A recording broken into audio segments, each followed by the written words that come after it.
All right. Great. Then I'll call to order the February 8th, 2022 Planning Commission meeting for the city of Sherwood. Is called to order. Let's see, we'll start with roll call. Vice Chair Kai acting as chair, present. Commissioner Wydola.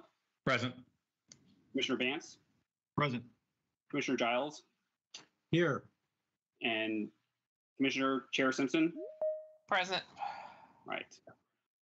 Let's move on to item 2, consent agenda. If there is a motion to approve the consent agenda. Is now joining. I'll move to approve the consent agenda. Okay. And is there a second? I second. All right.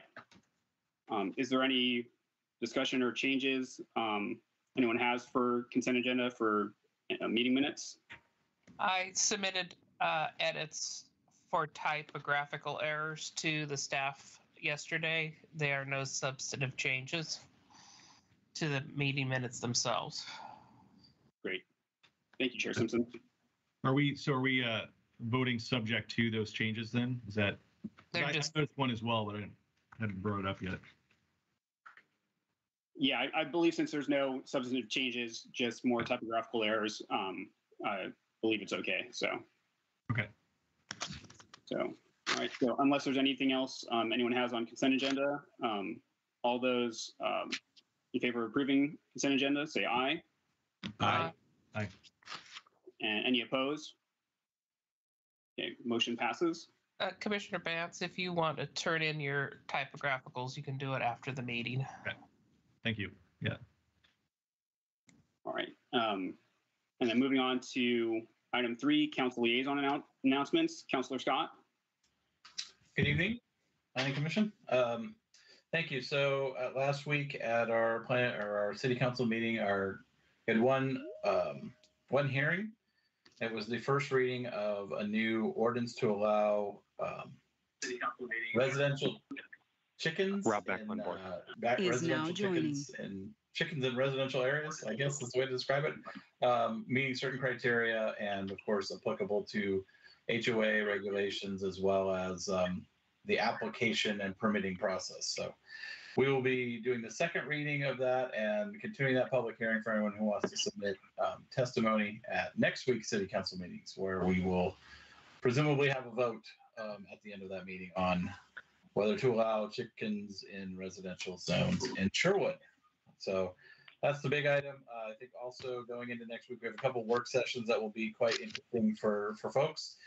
We're having a work session around the 99W pedestrian bridge crossing. So kind of that we've contracted some design services to kind of work on preliminary designs for the pedestrian bridge crossing at 99 and Sunset. And this will be our first work session where we're going to get some initial preliminary reports on that. And then as well as an update on the design and potential development of our Festival Plaza, which will be located at the current gravel parking lot on the corner of Pine and 2nd, I believe. Or is it 1st? 2nd? 2nd. So yeah, that's next week's city council meeting. Great. Thank you. Thank you for that, Councilor Scott. And moving on to item 4, staff announcements. Erica? Thank you, Commissioner Kai. Just a couple quick announcements here. The next Planning Commission meeting is February 22nd. We have Anderson. 2 scheduled public hearings is that now evening. Joining. The Sherwood West CAC meeting is the following day, February 23rd at 5:30 p.m. And then also for those listening and watching out there, we do have a couple planning commissioner vacancies. And if you are interested, you can go online and find the boards and commission application and fill it out. We have received 1 application so far. So if you're interested, I encourage you to do so. All right, great. Thank you, Erica. Next is community comments for items not currently on the agenda.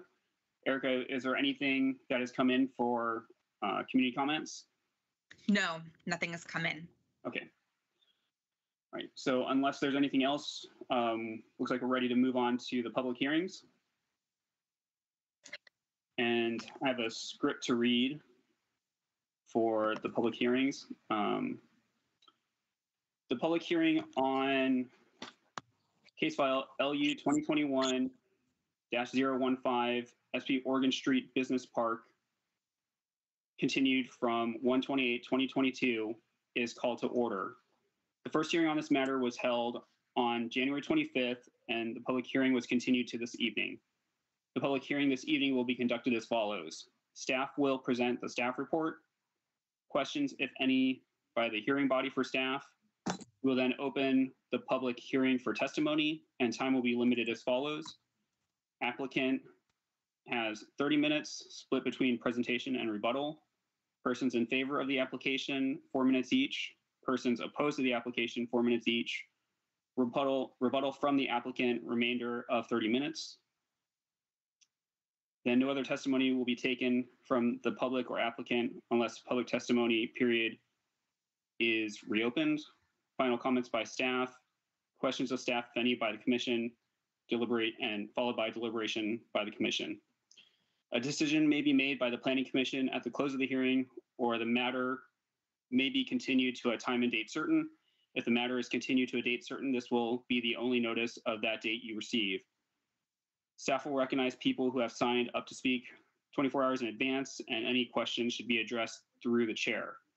When it is your time to provide testimony, please state your name and address for the record. In reaching a decision on the application, the commission may consider whether the application meets the relevant approval criteria in the city's land use regulations. Those criteria are identified in the staff report. The staff report is available online and at City Hall. The staff report was accessible to the public 7 days prior to this meeting date. The testimony and evidence must address these criteria or other criteria you believe to apply to the decision. Please note, failure to raise an issue with enough detail to enable the commission, the applicant, and the parties an opportunity to respond to the issues precludes an appeal to the City Council or Land Use Board of Appeals on that issue. Also, failure by the applicant to raise constitutional or other issues regarding proposed conditions of approval, again with enough detail to allow the commission to respond to the issue, precludes an action for damages in circuit court. At this time, I would like to ask members of the commission to disclose any ex parte contacts, bias, or conflicts of interest. Please indicate the nature and extent to the ex parte contact, bias, or conflict of interest, and indicate whether you intend to participate in or abstain from the hearing. For myself, I'm familiar with the site from living in Sherwood and from our previous meeting, and I believe any of that does not preclude my participating in tonight's hearing. Does any other member of the, any other commissioners would like to disclose ex parte contacts, bias, or conflict of interest? Go ahead. Vice Chair Kai, this is Commissioner Wydola. I did have some conversations with Chair Simpson earlier today regarding process and procedures tonight, but I'd fully intend to participate in today's conversation. Great, thank you. And this is Spencer Parsons, Vice Chair. I'll just note that communications between staff or city officials does not constitute an ex parte contact. You said between staff and city officials, or do you mean between commissioners and city staff? Because I'm not employed by the city. No, but you are an official of the city, and it's all, we collectively are considered a single entity. Got it. Thank you. So I would mirror Commissioner Wydola's comment that our conversation was nature related to the procedures for this evening and doesn't affect my ability to act impartially this evening, and I will participate. Thank you, Commissioner Simpson. Commissioner Vance? In that case, just familiar with the property from driving by it, and otherwise, and of course the last public hearing. Otherwise, I have no conflicts, and I intend to participate. Great, thank you, Commissioner Giles. I am familiar with the property from last time, as well as driving by it, and it does not preclude me from participating, and I plan on participating tonight. Great, Thank you, Commissioners. Does any member of the audience wish to challenge any Planning Commission members' ability to participate? Hearing none, we'll now have planning staff present the staff report. Good evening, Vice Chair Kai and Planning Commissioners. Happy to be with you this evening. Eric Rutledge, Associate Planner at the City. So tonight is for the continued hearing for LU 2021-015 Oregon Street Business Park. The applicant is requesting site plan approval for a new industrial development on a 9.5 acre site located at 21720 Southwest Oregon Street. The application is being processed as a type 4 land use application with the Planning Commission as the hearing authority and City Council as the appeal authority. Just a really brief timeline here. As we mentioned, first evidentiary hearing was on January 25th. We're here at the second hearing on February 8th, and the 120-day deadline with the recent extension that was granted is now April 20th. So we can come back to this timeline if we need to after the applicant presentation.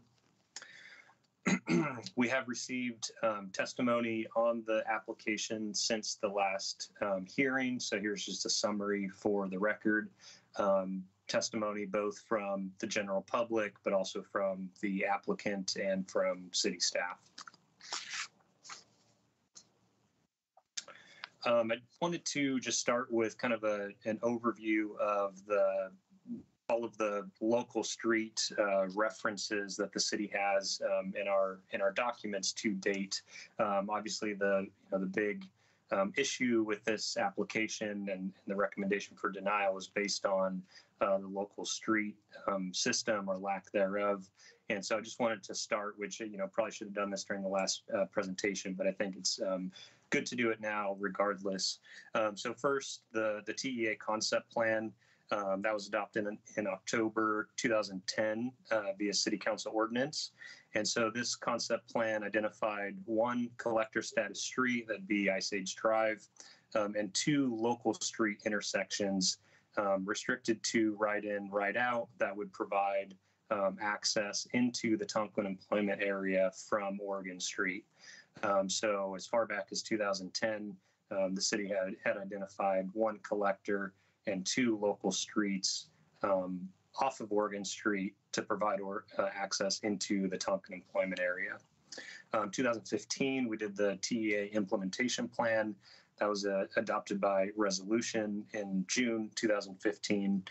So that built on the concept plan from 2010. It put some refined information into the city records about these local street connections, and so you can see this alignment was slightly revised for this collector status street, and then these two local streets that were called out in the concept plan were further refined, now identified as Tonkin Court, and then the other one being Dalkey Lane, both restricted to right in, right out. So this is in 2015. And then finally, the Oregon Street Access Management Plan that was finalized on June 25th, 2021. And that was intended to build on both of these plans and provide guidance for how phased access could be provided to not only to the properties along Oregon Street, but also interior to the Tonkin employment area. And the intent, as I mentioned last time, was to allow immediate interim access for each of these three properties, while also, beginning the identifying the intersection locations that these local and collector streets would be stemming off of. So we have 2010, 2015, and then June 25th, 2021. This application under consideration was submitted on June 28th, 2021.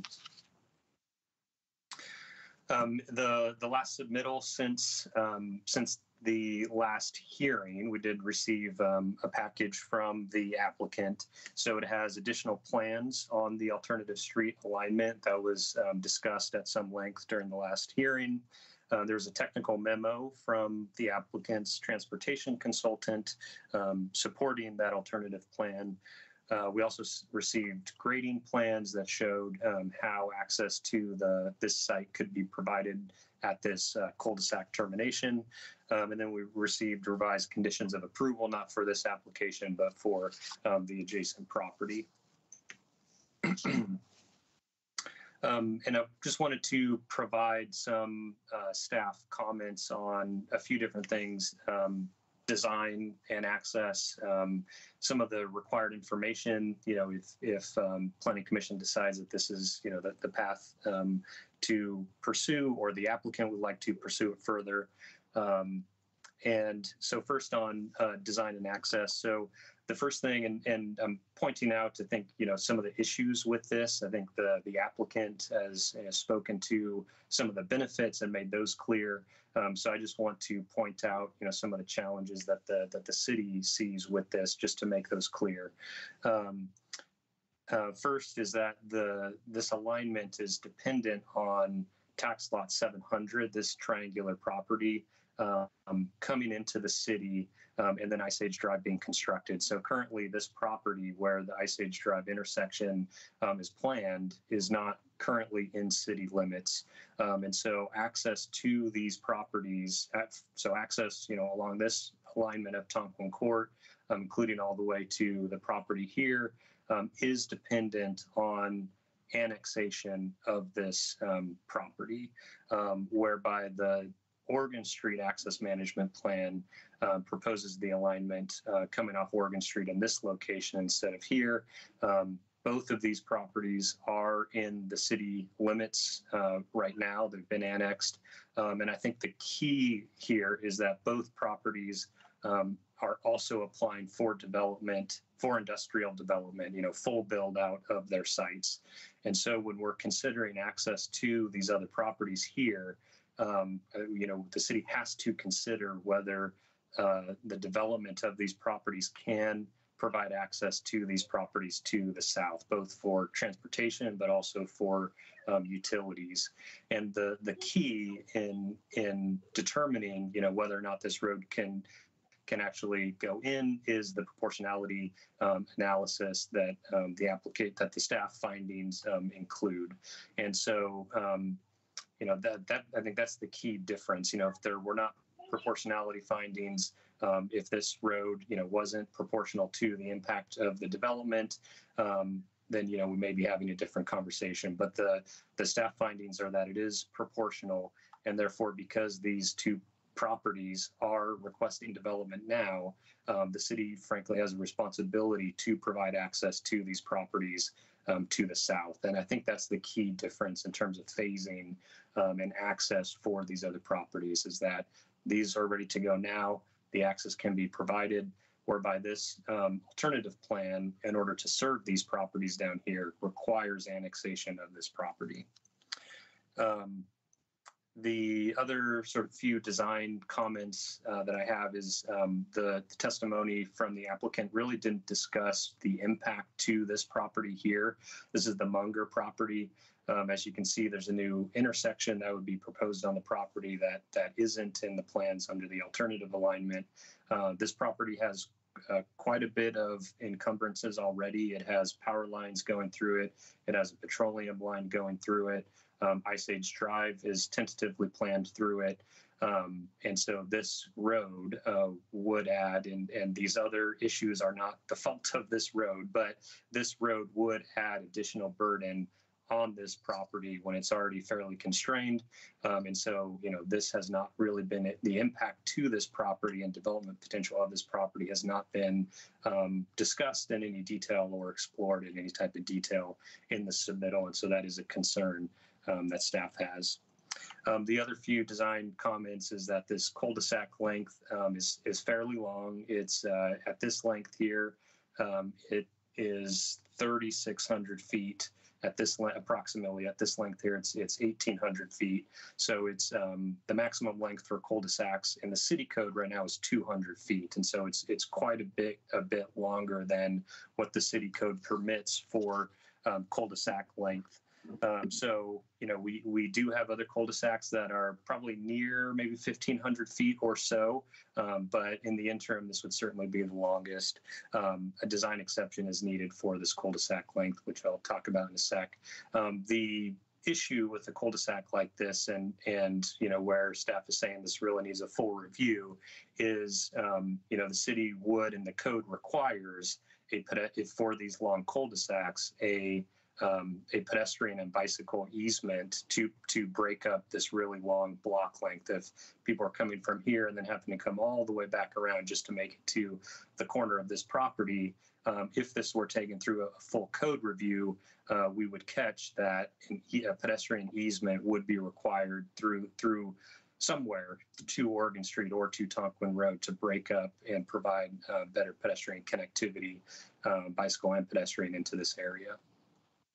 And so in terms of the required information, we really need fully revised plans, both for on and off-site. The revised alignment will impact both properties, but we're focused on this one for now. So, setbacks, pedestrian connectivity to the road at 6 feet wide, et cetera, et cetera. There's a lot of detail that would result in this revision that the city has not, seen, reviewed, or have findings for.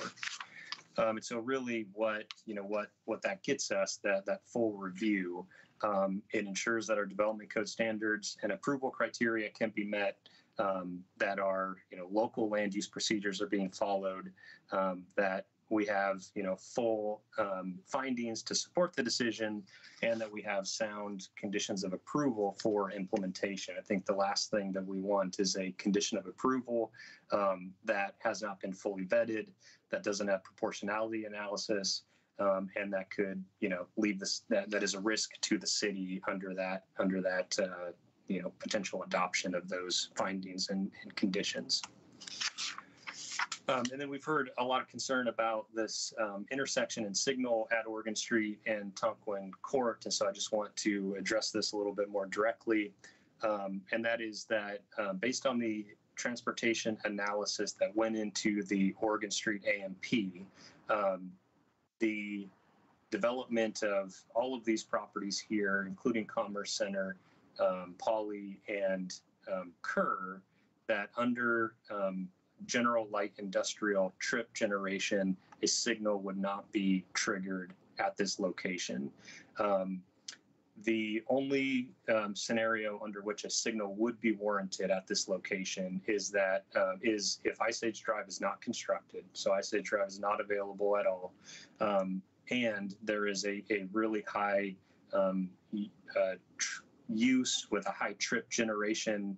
We're thinking distribution or fulfillment center, Amazon, FedEx, that type of thing, that would really increase the number of trips.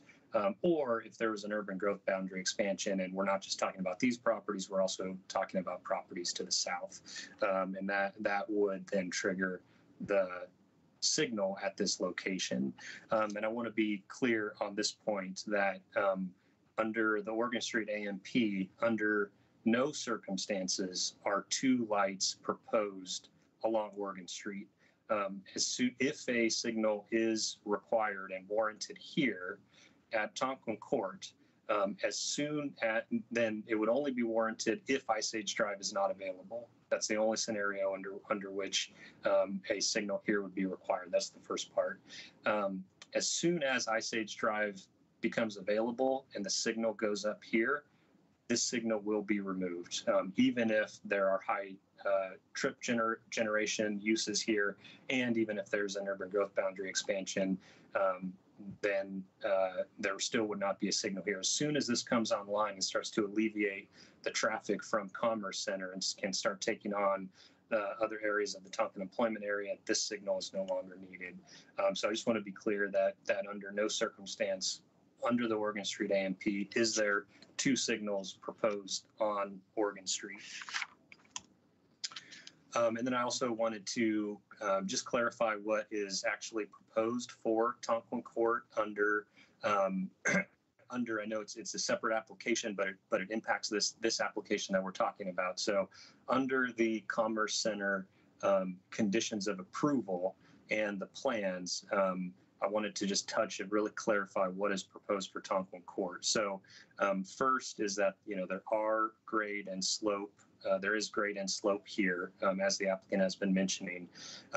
The Commerce Center is proposing a retaining wall to hold up, their site on this side and allow the road to be really at grade where this intersection is created. The road would be at grade along this side of the property. The property does continue to slope down as it moves away, but the alternative would be to potentially have a retaining wall on this property here to hold up the road and this property, which would have much greater impact on this property here. So I just wanted to point out, and this was a change that the Commerce Center made, was to put this retaining wall here on this property, lose some square footage. They would then provide this driveway. You can see the slope here. They need to come up into their site in order for Tonkling Court to be at this grade, really at level with the east side of the development property that we're talking about. So that's the first thing is the actual vertical alignment or grade of the roadway. Second is the horizontal alignment, or the how it's split between these two properties. And so originally it was proposed at 50-50. Because the applicant for this application was not showing the roadway. Of course, the city cannot, as part of this Commerce Center application, force this applicant to provide the roadway or dedication for it or anything. And so in order for this site, the Commerce Center site, to function, including with utilities down in this area in the future right-of-way, the city conditioned that the roadway be moved over for an alignment of 42 feet on the Commerce Center property and 22 feet on the Oregon Street Business Park property. And so in addition to having a level grade here, the road has also been pushed over so that all the utilities can come in under this property without requiring anything from the adjacent property. So I just want to be very clear on what is actually conditioned and sort of on the record right now for Tonkling Court. And then just to wrap up, we're talking a lot about sort of differences between two properties and impacts to two different properties. I just want to, bring us back and say, each property and application has to be taken by itself. The development code applied to that property specifically, and findings based on these code sections drafted. So although they relate to each other and sort of play off each other, each one has to be taken individually. That's what the staff findings for both do. So your Planning Commission alternatives for this evening: you can grant a continuance to a date certain with the applicant agreeing to a continuance and the 120-day extension. You can deny the application and adopt the findings of denial in the staff report dated January 12th and memo dated February 1st, or you can approve the application and adopt revised findings and conditions of approval. And happy to take any questions. Great. Thank you, Eric. I just had, I think, just one quick question, and I think I probably already know the answer, but could you go to what was I believe your second slide? Yeah, sorry, let me get it back up.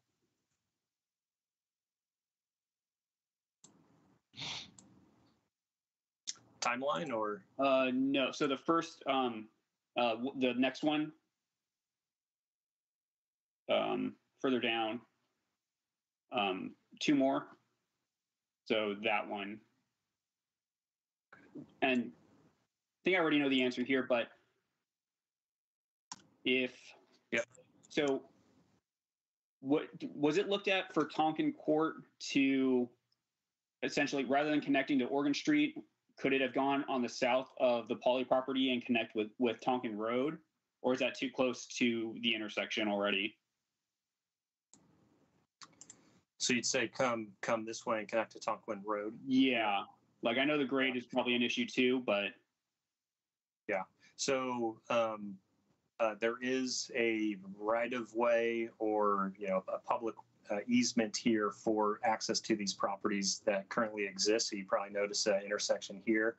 But yes, short answer is it is much too close to this intersection here to serve as, really any public street with traffic coming in and out. The county has been pretty clear that no additional trips should be approved to this intersection. Okay. Thank you, Eric. Are there any other commissioners with questions? I see Commissioner Widola. Yeah, Eric, I got a couple of questions for clarity. We talked about the length of the redesign for bringing it around and the concern there. What is the length of Tonkin Court as originally designed? Yeah, so coming here and then coming this way. So it would be, so if it came all the way here, this is 1,800 feet here. So 1,800 plus, whatever this is, probably 400 or 500 feet or so. So the original design is longer than the alternative. Yes, although the key difference is that Tonkin Court. So the implementation plan did have a cul-de-sac that would come here and then stop here.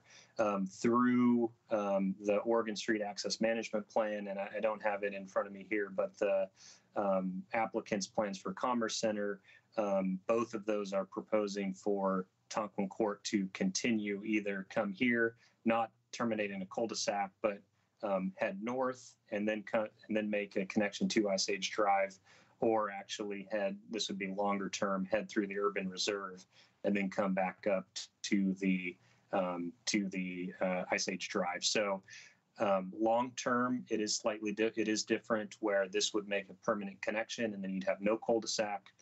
Where this one, it would be a permanent cul-de-sac without any long-term vision for a connection, to Oregon Street, where the vision here in the plans is that it would connect to Ice Age Drive at some point.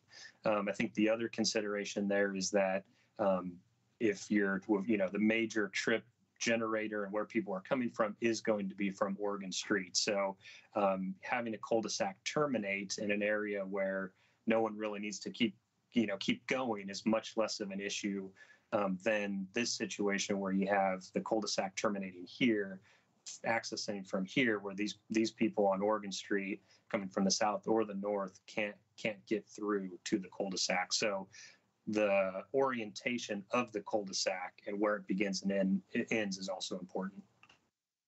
Thank you for clarifying. Second question is regarding proportionality. Does that take into account the bend in Tonkin Court that goes into that applicant's property as far as the proportion that they're taking on, since that doesn't affect the other property? Yeah, so the proportionality analysis would include all of the right-of-way dedication, including this loss of triangular area here. Yes. Thank you. Final question. The road alignment was conditioned by the city, or was it negotiated between the two applicants? That was conditioned by the city. Okay, thank you. And that was because what was proposed by the Commerce Center did not, there just wasn't enough space in the future right-of-way for utilities. And so their plans relied on utilities coming down this area. And so we said the road needs to be moved over so that you can provide it without relying on this property. Thank you. And this also, I don't know, it seems like it was mentioned last time, but the property to the north of Ice Age Drive that we would have to annex to make this feasible. I thought somebody mentioned last time that they have not applied for annexation and they haven't shown an interest in it, or am I misremembering that? So we've done a pre-app. We've done a pre-app for development, for annexation and development on the site. It was at least a year ago. So I think there is interest in this property. It's for sale right now. The last I've heard, it's been on the market for a while. So it was recently bought. The owner did a pre-app. I don't know exactly what the issue is of them not coming forward, but the property is for sale now, and so Okay. we get calls on it. So I think there's interest, but it does need to be annexed into the city. Chair Simpson, you had your hand up for a minute. It looked like. Yeah, I was going to ask a similar question about the Ice Age Drive connection and the viability. But I think it got answered. So thank you. Okay, thank you. And I guess I'll go a little deeper on the Ice Age Drive viability. Is annexation of that the only reason that Ice Age wouldn't come in, or are there multiple properties that would have to be annexed in order for Ice Age Drive to get built? Or is there just the one? Just that one. Yep, it's the cornerstone, if you will, of making the connection. I don't know if that's the right term, but it's the piece that's needed to make the connection. This is one triangular property here. So all of this, the roadway that you see here all the way to here, would be constructed once this is annexed. The city does need to determine, do the analysis and the plans for the final design of the roadway before it gets constructed. But we have an RFP out, or it's going out to move that design along currently. So I'd say the city is in the process of getting the design for the roadway. And so when the property annexes, we'll be okay, so ready. everything to the right of Tonkin Court there is already in the city. No. Up where Tonkin Court meets Ice Age. And if you're going, and if you're going to the right there. East. It's east, yeah, there you go. Gotcha. So all of that is already... No. So I should clarify, when we say Ice Age Drive, we really just mean this first stretch between Oregon Street and the termination of this property. Although I think it's a very good point. So the applicant has proposed, I don't have a diagram of it here. I think during the applicant presentation they may, but what's proposed is that this would be a 3/4 street dedication on the Commerce Center property. And what they're proposing, we haven't looked at it, but what they're in detail to see if it meets standards, but what they're proposing would be a continuous road from here, no intersection, and it just keeps continuing into Ice Age Drive. And so you'd have a single road that would come down here. These properties are not currently in, so we couldn't make this connection at this point. These would have to annex as well. We do have an application for annexation for these, so they're moving along. But this intersection on this adjacent property would not be created because this property is not in the city right now. So in order to get, if we just drew a line here, really what we're looking at, the intersection in this way, we would need this property to annex and this odd-shaped property here, the Munger property. Then the intersection would be available at that time. So I guess really to clarify, it is two properties that would need to annex into the city to get this alignment in, although the applicant is proposing an interim solution, if you will, to just have a single roadway that curves here. Chair Simpson, did you had your hand up again and then off again? Did it? Well, he was just clarifying that Ice Age Drive is not going to connect to the east yet because it has to go through BPA and a whole bunch of other properties. It's only going to be from the corner of that lot to Oregon Street. Yeah. And then the properties to the south haven't been developed. And then I was going to ask, can you look one more time at the history of the 3 slides showing the implementation plan? That's in 2015. Okay, thank you. Commissioner Widola, do you have And Eric, just to clarify on this slide here, the 2 tax lots in question are inside the UGB. They're not that's not an issue. Correct. The tax lot 700 and this is tax lot 602 are both in the urban growth boundary. Yes. Great, thank you. And they're part of the Tonkin employment area. So both of them are eligible for annexation now. They're adjacent to the city and in the urban growth boundary. So the city should have no problem processing annexation applications for these two properties. Right. Are there any other clarifying questions from commissioners? Yeah. So we got that last minute proposal last time, and we talked about taking the 2 weeks to look and just figure out how much work it was going to be to figure out this. Is this the actual new proposal, or do we still have? Or is there additional information that's needed? Yeah, because I thought there was one of those things where we were going to decide if it was going to be worth doing the big analysis of all of the other stuff with, because it was kind of a last minute thing. And so if we're, Eric told us the three options that we have there. Are we looking at the original proposal still? Or are we saying we want to look at it with the alternative route and pay for all of that work to be done again? Or, you know what I mean? Like, I'm trying to figure out the exact question I'm trying to answer on this. I think I got you. So I think what staff is saying is that there is not enough information in the record at this point for this application to approve, this alternative alignment.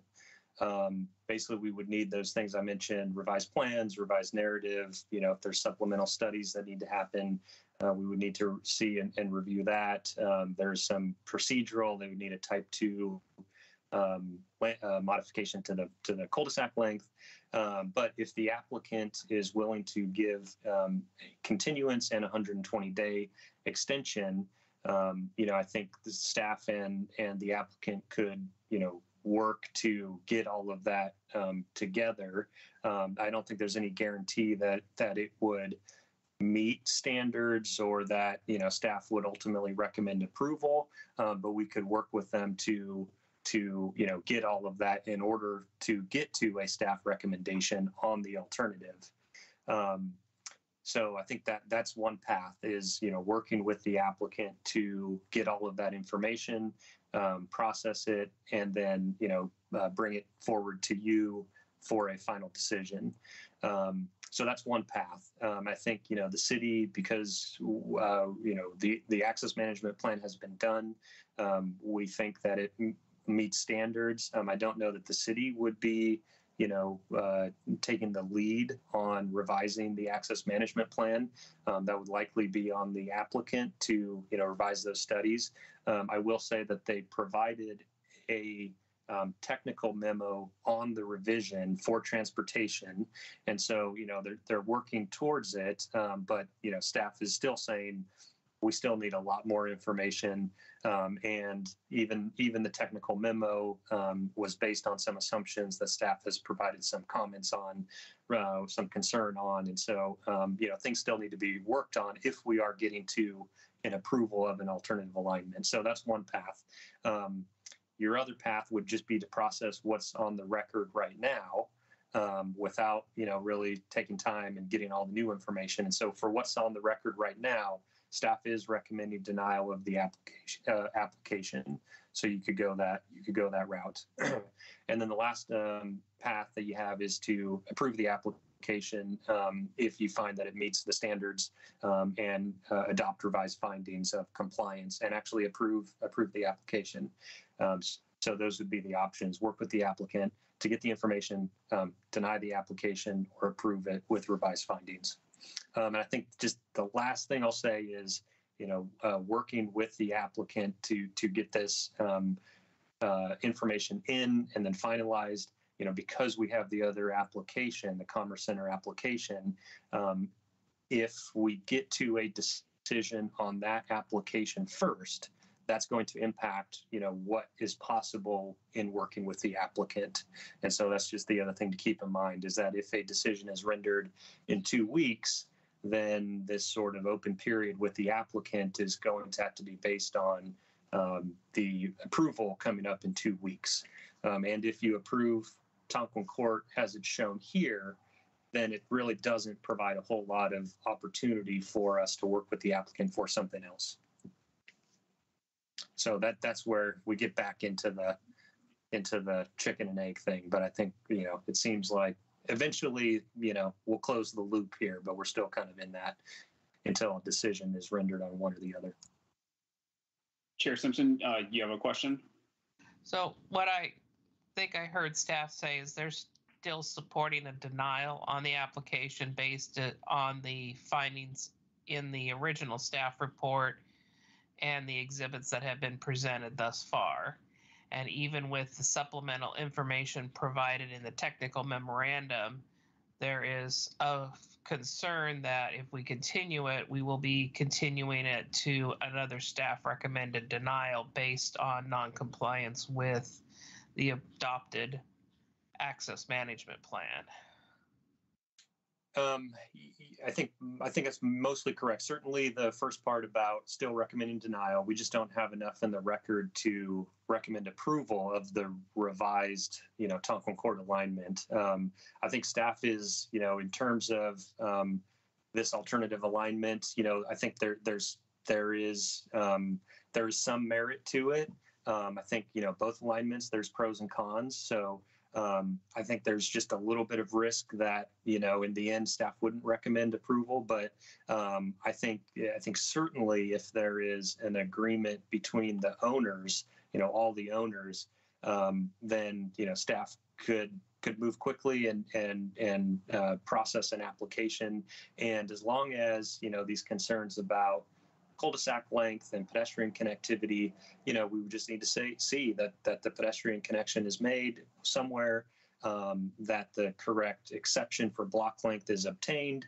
I don't think this is a non-starter for staff at all. I think the issue we're in is kind of that we have another application that, if they're not agreeing to it, then we can't do a whole lot to really work with and then process an alternative. But I think staff is certainly open to the alternative. We just want to make sure that the city's code is met or exceptions are granted if it's not met, and that we have sound findings to support the decision. So I think. Follow up on that would be the timeline that you provided historically. Are those adopted already in the plan? I know the recent access management plan, but the other things, were those adopted through council so that there's an expectation that we would be providing that access management plan and connectivity? What the implementation plan, did it go to council on the resolution 2015? I know the concept plan and then the resolution in 2015, that's an implementation plan approved by council with that road in place. Correct. And an important distinction between these two is that the TEA concept plan was adopted by ordinance, where the TEA implementation plan was adopted by resolution. So in terms of officially legally binding policy, ordinances hit that mark. Resolutions are really they are policy and they send a very clear intent, but it's not necessarily legally binding. And so we do have the concept plan, which references these two right in, right out, very clearly that there would be 3 intersections here. One would be south of the collector, one would be north. They would be restricted to right in, right out. And then the implementation plan is really intended to build on this, formally adopted policy and, put refinement in. And so that's the reason it was adopted as resolution as opposed to ordinance. But yes, it was adopted by City Council resolution in 2015. Okay, thank you. Yeah. Eric, question kind of going off of that, or at least in terms of the either the implementation plan. Remind me again, in how does planning commission work into the long range plans of all of this? If we as a body feel strongly towards one option versus another, what authority do we have in terms of going one way or the other? Spencer, if you're there, I think that's a Spencer question. Sure. Yeah. Can you hear me? Yes. Thanks, Chair. Hi.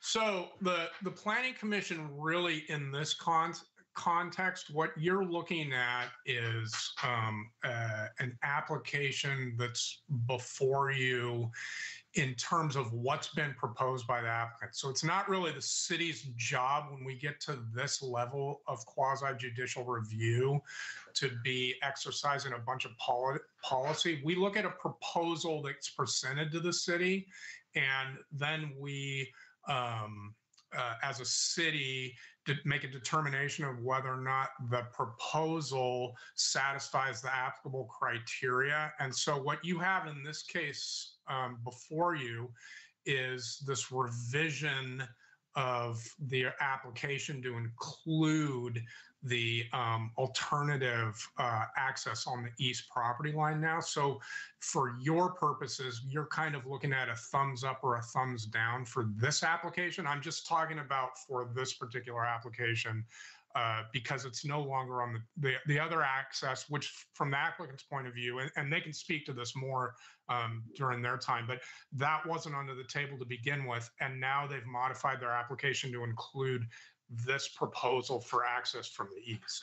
And so the Planning Commission, which largely from a policy standpoint passes recommendations on to the city council, but for implementation, you have decision-making authority, and this is an application that falls squarely into the realm of implementation. Okay, thank you. Commissioner Giles, did you have another question? No, I was just going to simply state what Eric, I think, just said about the timing question of even if we say, hey, we want you to do the work to look at the alternative, we owe it to the other applicants to get their timely decision. And so it may be a moot point if they do that work because we have to give the other group their decision. So even though they're separate applications, you know, we almost have to, you know, judge this on the merits by itself, even knowing that, you know, are we going to force the city to do additional work that they can't possibly get done in the time frame so that we can get a decision for the other one, right? You know what I mean? It feels like a little bit of a fool's errand, a little bit. Well, yeah. So Spencer, going off of that, another question for you. Given what we have, do we have enough from the applicant to approve this alternative alignment, in your opinion? Well, according to staff and what you've heard this evening, and according to the submission in the staff report, there's some you know, questions that are still lingering out there that staff didn't feel comfortable making a conclusion of findings of compliance. So from staff's point of view, the answer to that is no. From the planning department's point of view, no. The Planning Commission is the ultimate decision maker of that question.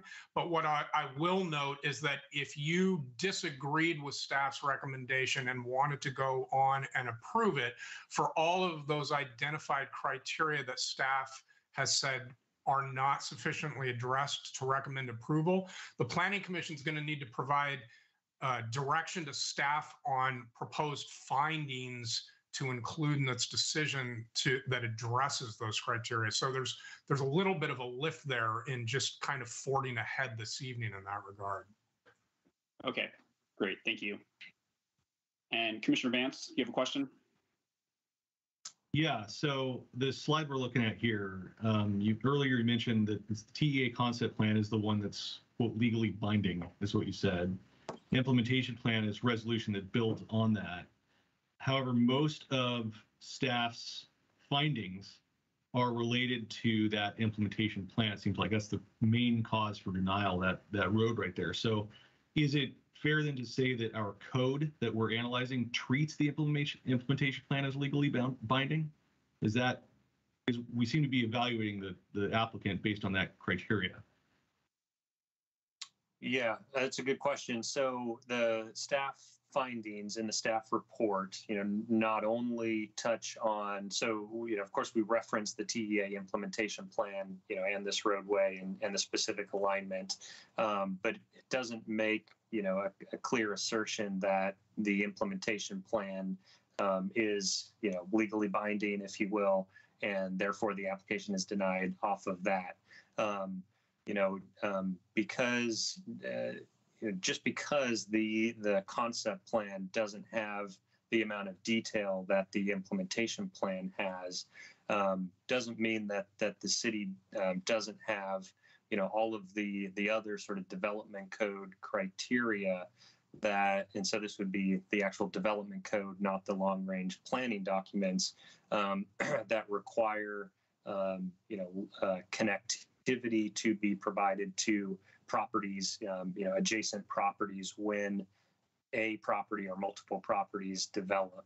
And so I think, what the staff report indicates is that the development code criteria for access and local street connectivity, et cetera, is still not met. And so, this provides a guideline.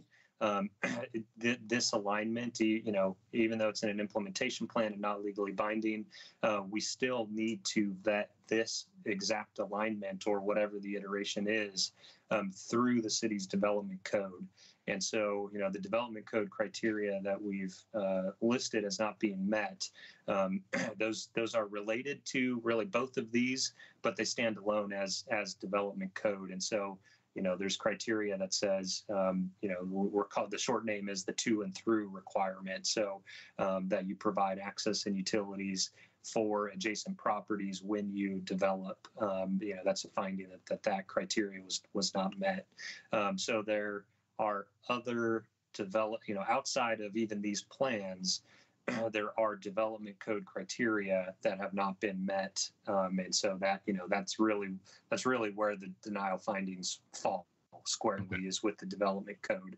And so and potentially we could have adopted this as an ordinance, which I think really would have made the city's case very, very, very strong.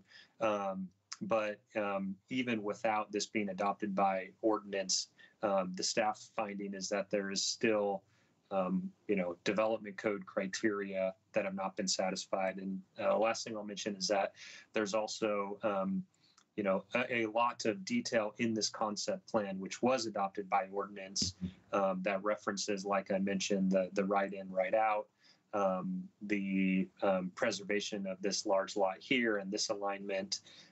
There's just a lot of detail in there that all kind of leads to, this alignment that's shown in the implementation plan. And so the staff report also mentions all the detail in this concept plan that the proposal from the applicant is not satisfying. Okay, so you're arguing the proposal does not even comply with the concept plan that is legally binding. Correct. That's correct. Okay. That's the finding in the staff report. To complicate things further, it sounds like even this aside, the applicant has now amended their application to include not only not doing the implementation plan, but also now includes a whole nother street structure in there that we would have to either, I guess, approve with a bunch of contingencies or say it can't be done or something like that. Correct. Okay. Correct. Vice Chair Kai, just in the essence of time, I just want to remind everybody that we're in a public hearing and we haven't taken the applicant's testimony or public testimony yet. So maybe focus staff questions. Thank you, Julia. I was just moving us to that now. So at this time, we'd like for the applicant to present their testimony and arguments. Sorry for the delay. Not a problem at all. My name is Mimi Dukas. I'm with AKS Engineering here on behalf of the applicant, Polly, Bruce and Karen Polly. I do appreciate the conversation Planning Commission has had. I certainly appreciate the effort you have put in to digest a pretty complex set of issues into parallel applications and how they interweave with each other. So we have been very busy over the last couple of weeks. As you have seen, we are continuing to try to find resolution to both of these applications that work for the entire district, that they work for our proposed site, the Harsh site, and the Curb property. So since we last met, we have had a joint meeting between city staff and the county transportation team to talk about the alternative concept and what materials would be needed for amending the application and putting it on the right track. We have also, the property owners have all continued to have conversations behind the scenes about how they might find resolution. Unfortunately, that has not come to a conclusion yet, so we are still working through those conversations. But following the city-county meeting, we did provide into the record, you've seen our letter with the attachments. We've provided an updated site plan that shows how specifically both sites could conceptually accommodate the alternate alignment for Tonkin Court. We also provided a transportation memo that addressed how the Harsh transportation impact analysis would be modified for this concept and how it could still comply with the requirements for it.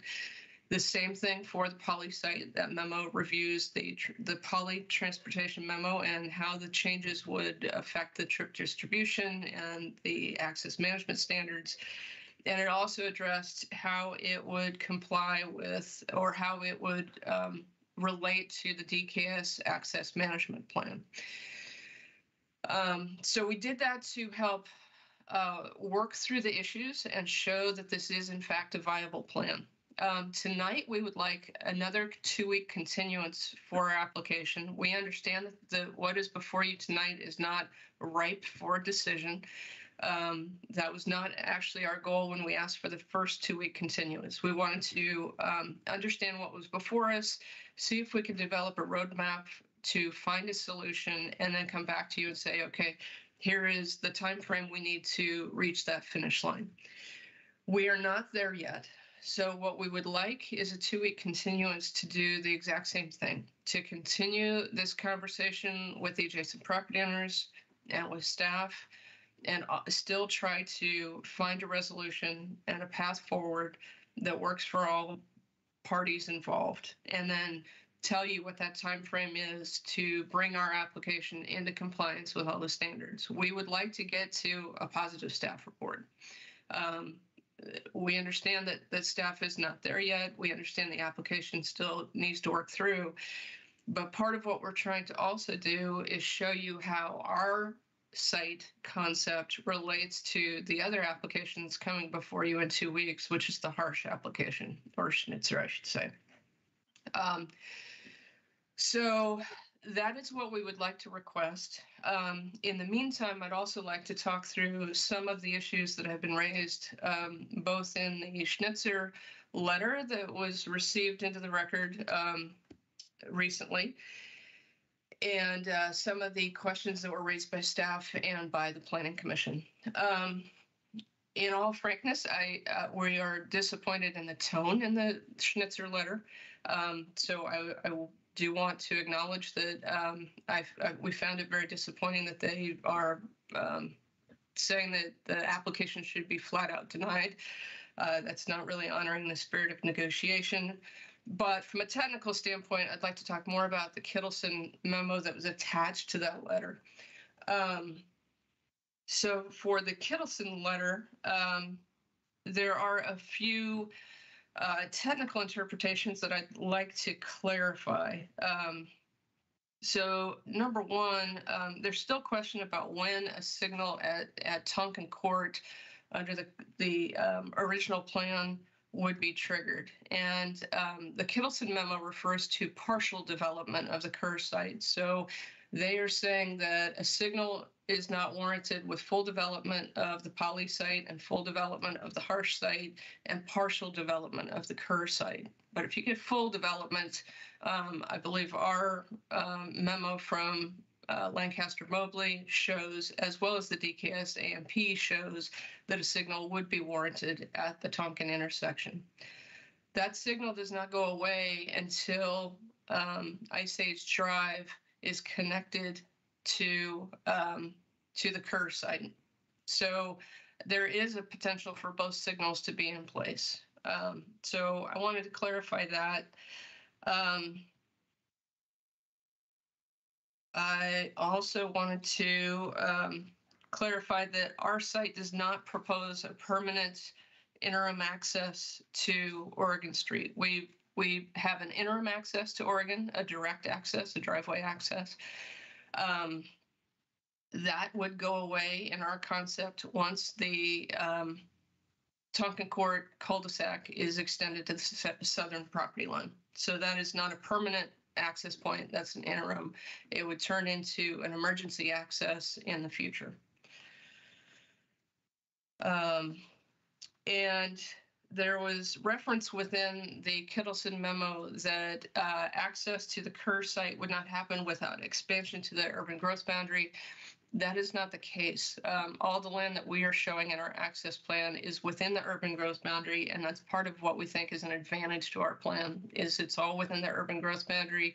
It can happen in the short term without an urban growth boundary expansion. That is a struggle with some of the other plans that you've seen, that they rely on a UGB expansion to get that connection back over to Ice Age. So those are some clarifications that we wanted to put in the record for the Kittleson report. I don't really want to get into a big debate about that. We mostly just want to have it in the record for posterity, and also make sure that there's not a misunderstanding going into the Schnitzer hearing coming up. In regards to what we heard from staff this evening, there were questions about tax lot 700, where Ice Age connects to Oregon Street. That land is within the urban growth boundary, but not within city limits. That doesn't mean that right-of-way cannot be acquired. Staff pointed out that they are working through the RFP to try to work through the alignment of Ice Age, to advance the Ice Age roadway improvements and acquisition of land outside city limits, but within the urban growth boundary is a possibility. So that doesn't, it's not like the urban growth boundary that would require a goal exception or a really significant state approval for that roadway connection. It's simply land that is in the county, not in the city yet. And you've also heard that development is probably on the horizon at some point, although undefined. The length of the cul-de-sac, I think the Planning Commission's deliberation was considered on that. Yes, it will be a long cul-de-sac. It will have emergency access back out to Oregon Street through our site, and that emergency access we talked about. It's also an industrial cul-de-sac, and I think most of our cul-de-sac standards are really viewed more in terms of residential neighborhoods and the importance for pedestrian connectivity. Pedestrian connectivity is not a non-issue for industrial, but it doesn't rise to the same level of importance that we see within residential neighborhoods. So yes, it's not ideal to have a long cul-de-sac. It is not nearly as long as some people are stating. It is a long cul-de-sac, but I think in the realm of industrial and the balancing of competing interests, it's still a reasonable length for that cul-de-sac. In terms of pedestrian connections, that is an easy thing to accommodate within our site plan. So we can certainly provide pedestrian connection from the end of the cul-de-sac back over to Oregon Street. So those are the main things that we wanted to talk through this evening. What we are hoping that the Planning Commission understands is that the comments that we are raising are really a lens that we'd like you to view the harsh application on, so that their application does not close the door to the opportunities that we have outlined before the Planning Commission. We think all of our alternative circulation plan provides for a greater good across the region. There are regional trips that use Oregon Street. There are certainly regional trips that use Tualatin and Sherwood Road. And the more that we preserve the capacity on those corridors, the better it is, I think, for the entire community. So we mostly would like to know that the harsh application is not ending the conversation about how this can happen. We will continue to do our work behind the scenes in real estate negotiations to try to find a compromise that works for everybody. But in the short term, we would like a 2-week continuance to continue those conversations, come back before the Planning Commission, and tell you where we're at on those. And hopefully, if we can find a path forward, whatever that may be, and it may not be this alignment, but some type of resolution. If we can sort that out, we'd like to come before the Planning Commission in 2 weeks and tell you how we get to the finish line with that resolution. So that is our request tonight, and I'm happy to answer any questions you have. Great. Thank you, Mimi. Greatly appreciate all that. Are there any commissioners that have any questions for the applicant? Here, I just raised my hand. I've got one. Go ahead. I just heard you say, Mrs. Dukas, that there is a possibility for 2 lights on Oregon Street, and I had the city say there is not a possibility for 2 lights on Oregon Street. So I'm trying to figure out who to believe on this. I understand your frustration with that. And unfortunately, our transportation consultant was not available for the hearing this evening, but I'm hoping that John Christensen could help me out on this. John, are you on the line? Yep. Can you help explain about the 2 signals? Yeah, John Christensen, AKS Engineering, 12965 Southwest Herman Road, Tualatin, Oregon, 97062. I think it's related to the AMP identifying connectivity between the Tonkin Court and Ice Age, which is the ability to eliminate the signal at proposed Tonkin Court. So what we're seeing is that you don't have that connectivity to Ice Age from the developments of the Poly and the Kerr site without the extension of Ice Age off-site through these properties that the city has identified are not really on the table for development at this point. So that's really the main driver on why we think that you're going to be in a scenario where you'll have 2 signals on Oregon Street. So with that being said, there's an obvious follow-up question that you're hoping that those 2 properties come into play so that we can get the Ice Age road going through and get the longer alternative plan. And so I'm feeling like we're counting it 2 different ways here. We're saying we're not going to have the connectivity on Ice Age Drive, but with the alternate plan, we're counting on having that connectivity on Ice Age Drive. Well, so I guess the 2 properties, what I'm describing are the properties that are east of the Oregon Commerce Center property, the Schnitzer property. So Okay. the property on Oregon Street, that triangular shaped parcel, thank you, whoever's sharing their screen. Well, we have there. Mimi, is that your screen there? It is. Okay, if you could jump up to the prior, oh, this one works. So there's the triangular shaped parcel on Oregon Street, which, you know, I think frankly isn't being developed because they're waiting to see how much property the city's going to require for that intersection. It's just kind of a limitation. They don't know what they're going to have to give up in order to develop their property. So that one's really near term, and we felt like it was realistic for the portion of Ice Age from Oregon Street to the east boundary of the Schnitzer property to be constructed. The intersection that we show there, as Eric mentioned, we would provide a through street connection that would provide interim access to Kerr until such time that Ice Age Drive was continued to the east. Okay, I'm a little bit confused because Ice Age Drive from Tonkin Court to Oregon Street, in both the alternative one that you're wanting to further investigate and in the submitted one that we saw, last week, I haven't heard anything about it being wider or less than or anything depending on which version we go with. And so in the alternate version that you're wanting to investigate further, you're proposing that we do that connector from Oregon to Tonkin Court.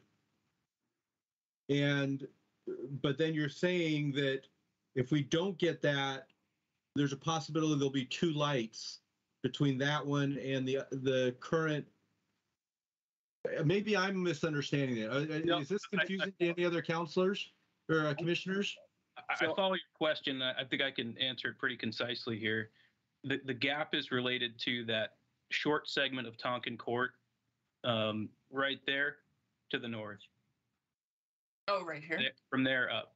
No, that's not the problem. The problem is from Oregon Street east to Ice Age Drive. That seems like that's on both plans, right? And it's not going to be bigger or smaller based on whether. Guys, I think the issue you're getting at is if Ice Age Drive develops enough before Tonkin Court from Oregon Street can connect to Ice Age Drive, if those lots in the UGB don't come in to allow Tonkin Court to connect, that's a potential scenario where where a light is needed at both Tonkin Court and at Ice Age Drive. Is that the concern you have?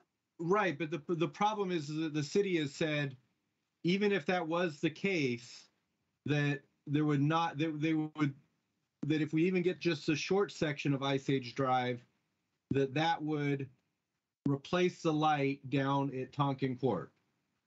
They would move it. Well, so I'm trying to figure out why. That wouldn't happen until Tonkin Court connects to Ice Age Drive, which under the first scenario is dependent on the other properties coming in from the UGB annexed into the city. Okay, that wasn't how I heard it. So I heard it with Tonkin Court being the short Tonkin Court, and even if it had a light now, I don't know. I don't want to go back to Eric's presentation, but I heard that as we may have a light there, but even if we did have to have a light, it would get replaced when the Ice Age Drive came in, regardless of whether it's connected past Tonkin Court there, which wouldn't be an option if we went with the plan as submitted. So I feel like something's off here, but I'll hold my peace until maybe I can think about it a little bit more. I think given how complex all of this is, requiring what to come into play, it's really difficult to say one way or the other. I think on anything. Okay. So I do have a question regarding the alignment of Ice Age Drive shown. If there's no Tonkin Court connection to Oregon Street, can that connection on Ice Age Drive come further south so it doesn't impose as much onto the property north of Schnitzer? Oh, up in here? Yeah, right. Because I imagine, and this might be a question for staff too, but I imagine the reason why it's so far north into the property north of Schnitzer is because it needs to stay the minimum distance away from Tonkin Court. Well, you'd still have the same 600-foot spacing for the driveway that would be coming out. Whether they put a street or a driveway, you still have 600 feet. there's I-75. there's a few reasons that is designed the way it is. Number one, it needs to have a right angle connection to Oregon Street. Number two, it relates to the driveways across the street on the north side of Oregon Street and making sure that we're not creating conflicts for it. And then finally, once you're crossing another piece of property, it kind of doesn't matter if you're crossing it a little bit or a lot. You're involving another piece of property. So at that point, you need to align it in the safest way you can. So with that right angle and with the aligning with the adjacent driveways. Okay. And I understand that however it meets to Oregon Street, it will require that right angle to it. I wasn't aware of the street across Oregon Street and those needing to meet essentially at an intersection. So, well, that's a separate issue that we've raised with the city, but the AMP shows it at this location, and we weren't disputing that. And yeah, and I see I think from the next slide, it's potentially showing a roundabout there too, which, if that's the case, probably needs more room for that circulation, which may be why it also has that space around the intersection. So the roundabout was actually talked about down at Tonkin and Oregon Street. So you go from the Murdoch roundabout into the Tonkin roundabout, and then up to the signal, and then another signal. So there's no, because if you go to I think you're in the. You're correct. There was a slide that showed a roundabout at the Ice Age Oregon Street, and that was actually in the ordinance from 2010. But I think the city has decided that a traffic signal would be a better application there than a roundabout. Okay. All right. Thank you. Are there any other questions of commissioners? Commissioner Bance? Yeah. Thanks for your time. And I just kind of have one question that's been sort of eating at me a little bit, because I think part of what comes across as an argument is that the city is imposing this roadway across the property. But if you can correct me where I'm wrong here in my thinking on the timelines, but if that TEA that was the resolution by council was in June 2015, that was before you guys applied for annexation of the city. So at least I think so. You can correct me if I'm wrong here. So you knew coming in, this is the plan, right? So to what extent, I mean, did you think, well, I'm going to go my own course anyway and kind of put together this plan as it is right now? Or help me understand that a little bit. Why not plan for that thing that you knew when you applied for annexation was a component of the city's desires? Yeah. So that plan acknowledged that there was still unresolved issues, that it needed refinement to actually figure out how to really resolve all these issues in a logical, equitable way. So it said, hey, here's our big framework for what we want to accomplish. We want to preserve the big industrial site. We want to have good connectivity. We need a connection over to 124th, but we've got some small parcels in the middle. They've got access struggles. There needs to be a refinement plan in the future. And so that's part of where the implementation plan came in. And it kind of said the same thing. We still don't have it quite figured out. We think this cul-de-sac is part of the solution. It still needs refinement. And that's where the AMP came in. So the access management plan came through to try to reach resolution between these three property owners. The three property owners, or four property owners actually, all participated in that access management plan development. And Mr. Polly said, hey, this doesn't work for me, and it works for everybody else. And he said, hey, this doesn't work for me, but it works for everybody else. And he said, hey, and eventually it got adopted. Or it didn't even get adopted. It was blessed by the city, by staff, and said, this is the final plan, stamped, signed, and delivered. And that's part of the frustration Mr. Polly has, is that he didn't feel listened to in the access management plan, even though he was at the table. He's been raising this issue, and the world just sort of went on regardless. So we have continued to try to find resolution. He's not married to a specific concept. He just needs something that works for his property where he can get a reasonable amount of development out of it. So we've worked through this plan. We think it is the least amount of conflict for the property owners involved. For the life of me, I can't figure out why there's so much resistance from Harsh for moving the road from one side to the other. It seems like they're coming out with the same amount of extraction out of their property, but we're not getting a lot of information for why it doesn't work. And that's fine. Maybe they've got a good reason. That's valid. We're still trying to negotiate something that works for everybody. So this is what we put on the table. We're continuing to work through some other concepts. We're trying to get there. We're giving, they're giving. We're trying to get there. But this is the plan that we've developed that we think passes the best public good across the board. But that's why we don't match the access management plan. Mr. Polly participated, and he didn't think the plan listened to him. Well, thank you for that, Ms. Dukas. And if we'll try to preserve any further time you have for more rebuttal from other testimony or anything like that, if that's okay with you. So yes, thank you very much. Yep. Erica, do we have anyone who wishes to speak in favor of the application?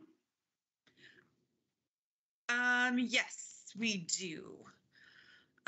Just to let Ms. Dukas know that on the rebuttal time, I have 12 minutes and 24 seconds. The person that I have on the line here is Christine Connolly. Are you on the line, Christine? Yes. Sorry, are we speaking in opposition? This is speaking in favor, but Erica, is there a difference if that part's out of order? No, there's not. Then a difference. So okay. I think I have Christine. Are you in opposition or neutral? In opposition / neutral. Okay. Mr. Vice Chair, this is Spencer Parsons. I'm just not to override Erica, but just in the interest of keeping everything clear for the Planning Commission, if she doesn't need to leave the meeting early, I think it would be beneficial for the process if you did all of the testimony in favor first and then took opposition testimony, because it also gives the applicant the best opportunity to kind of organize a rebuttal response. Okay. Christine, is that okay for you to wait on the line a little bit then?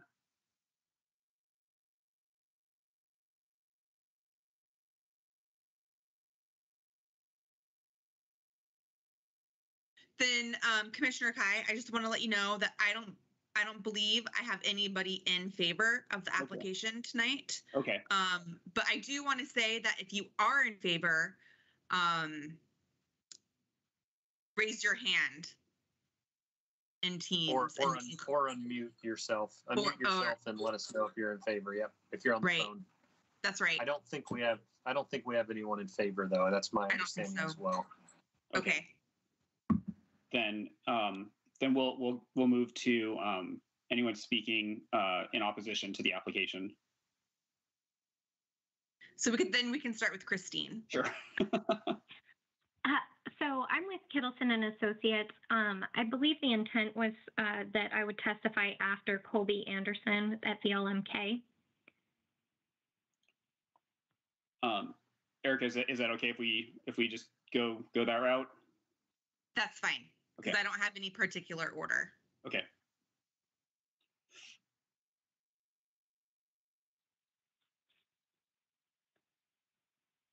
Okay, then would you like me to, this is Colby Anderson with VLMK, would you like me to proceed? Yes, please, go ahead. Okay, thank you. My name is Colby Anderson with VLMK. Address is 3933 South Kelly Avenue in Portland, Oregon, zip code 97223. Good evening, commissioners, and thank you for your time. Again, I know this is a complicated and really involved issue. I am speaking tonight to provide verbal testimony to supplement the written testimony that also came through. If you have that in front of you, I don't have my ability to share a screen tonight. I will be referencing some of that document and some of the diagrams therein. So there's some photos and some diagrams that may be helpful to reference. So my intent tonight is to help support, I guess, the decision here that's being weighed is largely to support an alternative transportation plan versus the existing AMP and TEA plans that are there and in place currently. And in general, I don't have anything against this development. Speaking to the systems plan is my intent. And the first place I'd like to start is to talk about site plans in general and how site plans are laid out. And I think it's, a lot of what's been cited so far is the loss of building square footage due to where this road, is going. And I think that's one way to look at it. I think a common way to look at it when you're talking about dedications for properties is to consider the loss to developable area to the property rather than the building square footage loss, because building square footage loss is completely dependent on where you put the buildings. So in this case, the buildings were put right in the right of way, which shows a massive amount of building loss, even though, I think I read at one point 35% plus or minus building loss due to where the road is going. Whereas the loss to developable area due to that road is more like 6.7%. So it paints a different picture as far as the impact of what that dedication is to the site. And I realize there's nuances to sites and there's differences to how it can be developed in different areas, but there are ways to negotiate that.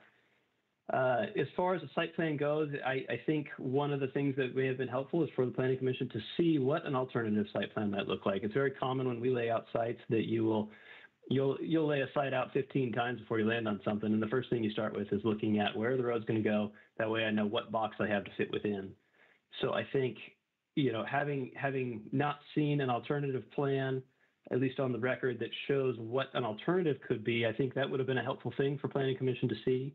At least then you can see a true picture of the cost and what the other options may be that still allow the road to go where the planning documentation illustrates that it is. You'll see in the written testimony that I provided that we did a little bit of kind of laying out of buildings in a way that may work, which is really just a shifting of the buildings to the west on that site, and came up with a loss of building square footage that's quite a bit less. There are impacts to the site, and I know one that will get brought up is the retaining issue. The site slopes pretty significantly. The retaining wall would get bigger on that west side in the event that you push the buildings to that side. There has been discussions and offerings amongst the property owners in this area to help compensate for that, to make a retaining wall easier to swallow, to either swap some land or give fill or something like that to help make it a more palatable solution. So I think that there are options and ways to make things work with the road where it is illustrated per the TEA and the AMP, and I think that's an important piece of this conversation. The other thing I'd like to touch on is when you zoom out just a little bit from there, the phasing issues that we've talked about. We've talked about at length tonight, the properties outside of the city that may need to get brought into that. And while it is possible that those can get brought in, I think the timing of that whole process, as well as the timing of the capital improvement project for Ice Age Drive to go in, leaves the properties on the south without access for an unknown amount of time. And that stymies the rate at which those properties can be developed, which I think represents a concern to the city of Sherwood and how expeditiously the properties within the southern part of the TEA can gain access and can be able to be developed. So I think I'm running short on time here. The only other things I will mention. All right, am I out? Yes. Okay. Thank you for your time. Appreciate it. Yes. Quick wrap up. Like I said, I'm in favor of this development. I know the Schnitzer team is as well. We want to see this move forward. We want to come to a compromise that allows the roads to be put in where they're at and to help make everybody win in this whole thing. So that's the intent, and that's where we would like to see this land. Thank you for your time. Great. Thank you for your comments. Okay, you can move on to the next if that's okay. Yeah, Christine Connolly. Perfect. Thanks for.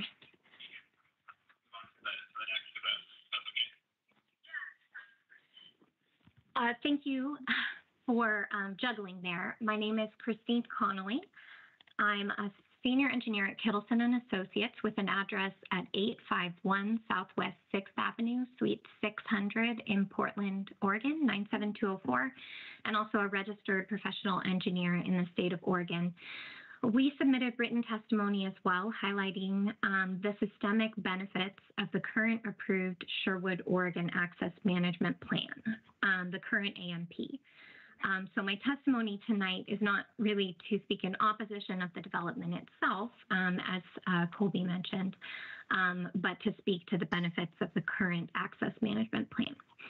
So I'd like to start by attempting to clear up some outstanding questions regarding the likelihood of a temporary traffic signal at the intersection of Oregon Street and Tonkin Court. In our memorandum, we evaluated traffic signal warrants at the intersection, and we do concur with the city's assessment that it is highly unlikely that with the development of the Poly, Schnitzer Phase 1 and 2, and then the Kerr properties as well, it's unlikely that a traffic signal would be warranted based on the traffic volumes for those properties developing. I would like to clarify that our analysis looked only at development of the Poly property and Schnitzer Phases 1, which is the current application, and then future Phase 2, which they've not submitted an application. And we showed that a traffic signal would not be required. We also conservatively assumed that only 50% of the trips at the Oregon Street connection would be able to turn right on red. If you use ODOT methodology, that would assume that all right turns are able to do so. So hopefully that clears up any confusion between the city's assessment and our own. And regardless, in the long term, when Ice Age Drive is constructed, Tonkin Court is converted to an unsignalized right-in, right-out connection. So, you know, when that connection of Ice Age Drive is made and Phase 2 of the Schnitzer property develops, which you'd need those trips to warrant a traffic signal, potentially even at Oregon Street if a higher level of development would occur, then you'd never end up with two traffic signals at the same time. One gets removed when the other is constructed. So our memorandum summarizes that the current AMP is the product of several years of thoughtful consideration and technical analysis consistent with the 2015 Tonkin area implementation plan. And that implementation plan was known at the time that the Poly site was annexed into the city. The current AMP also holistically provides access and connectivity opportunities for present and future development of the entire Tonkin employment area while minimizing out-of-direction travel during interim implementation periods. So with the long 3,600-foot cul-de-sac that the applicant is proposing under the alternative AMP, that increases the vehicle miles traveled in the city and vehicle emissions significantly for 35 to 45% of the site trips that are arriving from the south on Oregon Street and have to travel an additional mile out of direction to reach the Poly site with the long cul-de-sac. So the Tonkin Court under the current AMP shortens that distance and reduces emissions and vehicle miles traveled. The current AMP better complies with City of Sherwood and Washington County standards in the long term. So yes, in the short term, there may be the current AMP exceeds the 200-foot cul-de-sac requirement from the city. However, the intention is that ultimately it's going to circulate to Ice Age Drive, and the cul-de-sac is removed and no longer exceeds that standard. Whereas in the alternative AMP, the cul-de-sac is permanent. It may get shortened to 1,800 feet, but that's still 9 times the city's 200-foot maximum requirement. They're also proposing an access that's approximately 110. Christine, if you can wrap up your comments, you're out of time. Oh, okay. Yeah, and then the last thing I wanted to point out is that the current AMP addresses many potential timing scenarios with phased or interim solutions. So thank you for the time and consideration. Great. Thank you, Christine. Erica, is there anyone else to speak against the application? I have 2 more people on the list here. I have John Niemeyer. Is he on the line this evening? Mr. Niemeyer?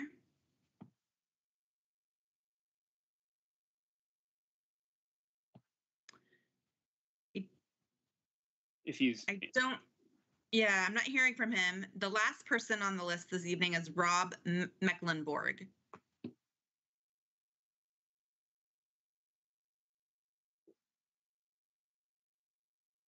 Rob, are you there?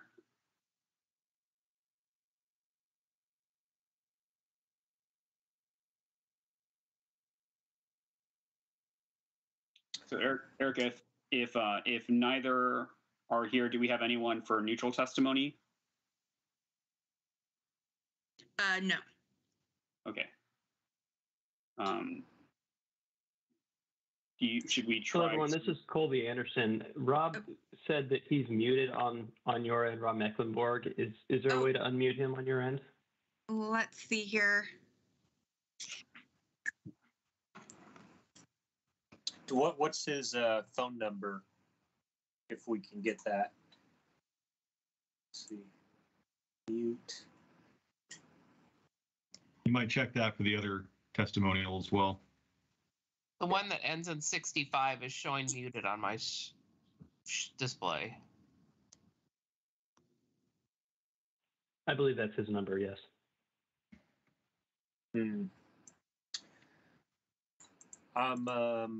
I don't have the ability, when I click on that, I don't have the ability to unmute. I don't either. Can Rob call back in? Yeah, I would recommend hanging up and calling back in, Rob, and John, if you're there. Hang up and call back in, and then announce your name when you come in.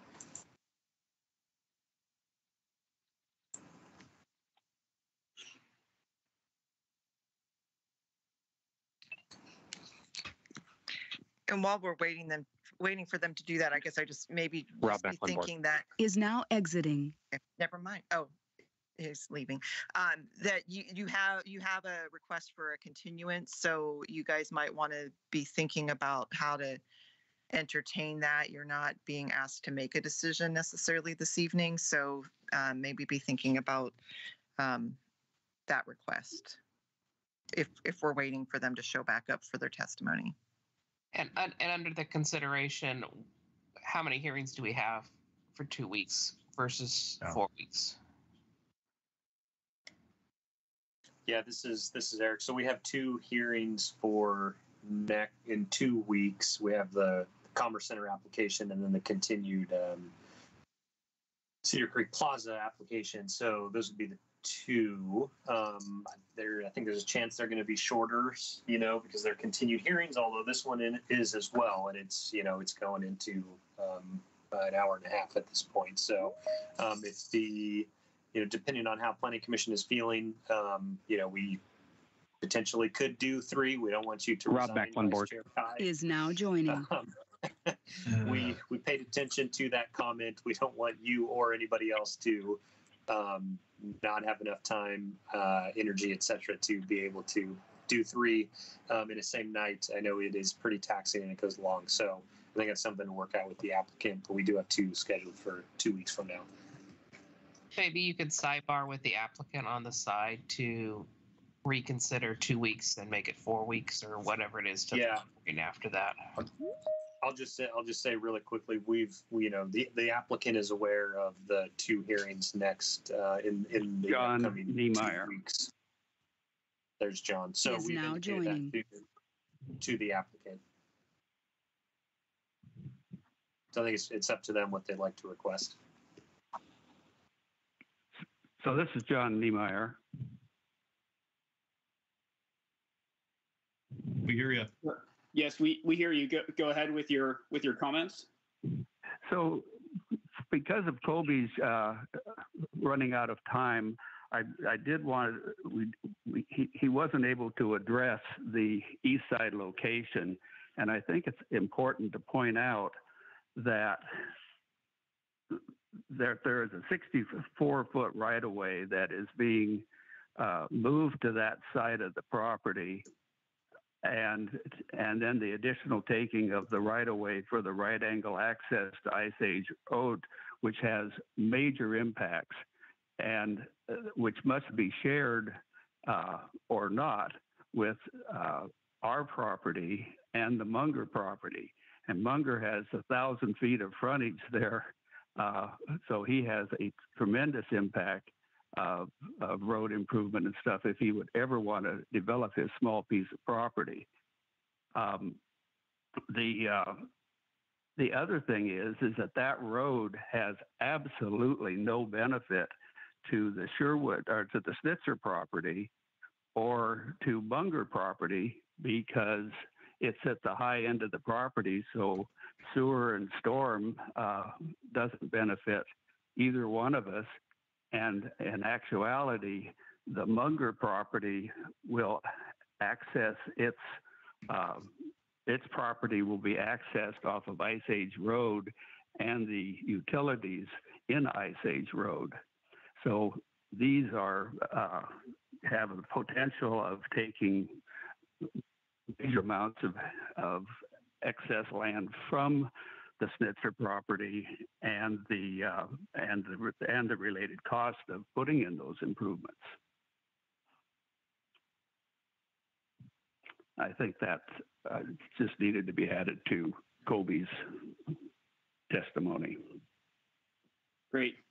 Thank you for those comments. All right. Thank you. Bye. Yeah.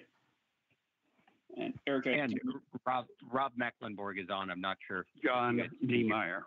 We can, Rob. Go ahead. Is now exiting. Okay. Great. Thank you. And really appreciate you bearing with us on the technical difficulties. My name is Rob Mecklenburg. I am in-house legal counsel at Schnitzer Properties. First and foremost, I want to thank staff and Planning Commission for spending so much time with the application in front of you and all of the diligence that's taken place. I wanted to bring up the concept plan and the implementation plans that have been discussed at length tonight, because I think there's an important fact that has not been brought up. And I want to start by saying that, of course, the concept plan was adopted, and then the implementation plan certainly builds off of this. And as was adequately pointed out, the applicant has been aware of this for years when the property was annexed in. There's no surprise there, and the concept plan does touch on important pieces of the project scopes, including the right in, right out, and the preservation of the large lot. And I think I'm bringing this up because, as everybody knows, the city spent a lot of time and money on these plans, and it's not a back of the napkin approach. But I think more importantly, there is a very hard, fast method in which these plans can be amended. And I believe in the development code, it's section 1680, 16.80.01. And then the state statute is, I believe, under chapter 197 and 227. So there are ways to amend these plans. That to my knowledge, no steps have ever been taken to amend these plans. And the one way that it is not permissible to be amended is via a land use application. And I would have been remiss if I did not point out procedurally that we have not seen any formal attempt at amending these plans, and therefore the Planning Commission's task ahead of you is to review and look at the applications with staff and legal counsel's help based on where things stand today. So that's all. Thank you very much for your time. Great. Thank you, Rob.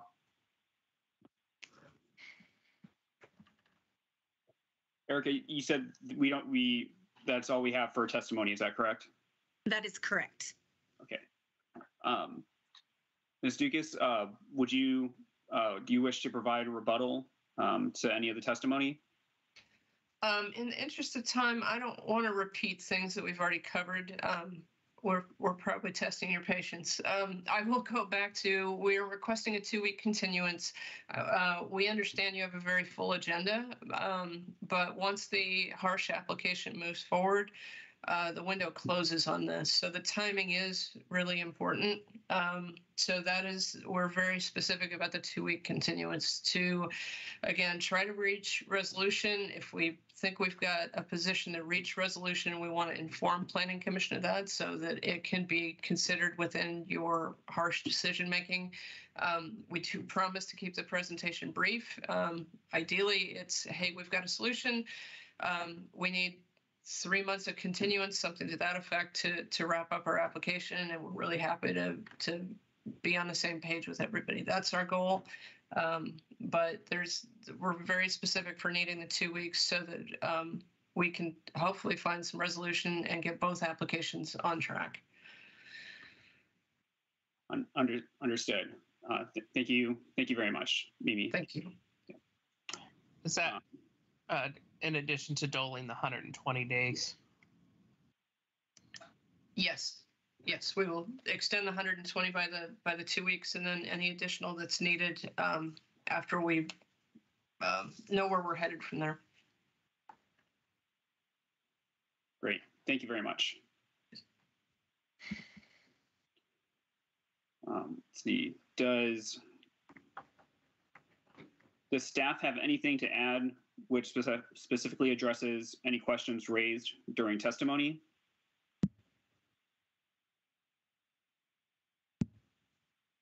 Eric, are you there? Yeah. So any questions raised during testimony? So questions from the commission, I assume. Or I guess if there's anything that staff wishes to address that came from testimony, just asking if there's anything of that nature.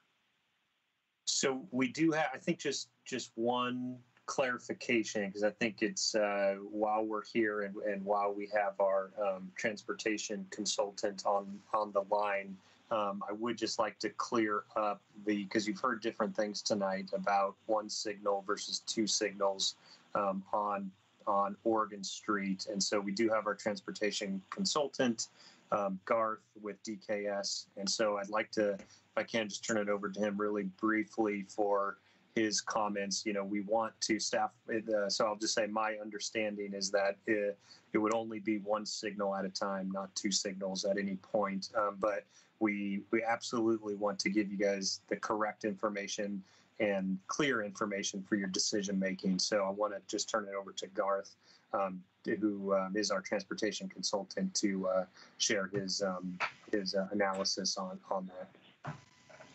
All right, good evening. Thanks, Eric. Garth Aponitis with DKS Associates, 720 Southwest Washington Street, Portland, Oregon, 97205. So Eric's correct. It would be at maximum 1 traffic signal at a time. There would be no interest in putting 2 closely spaced traffic signals along the corridor. The timing of a traffic signal is going to be dependent on a number of things. It's how much development's occurred, how much regional growth has occurred, what growth looks like on Oregon Street, and at some point in time, that 1 signal may be needed, but there would not be 2 signals.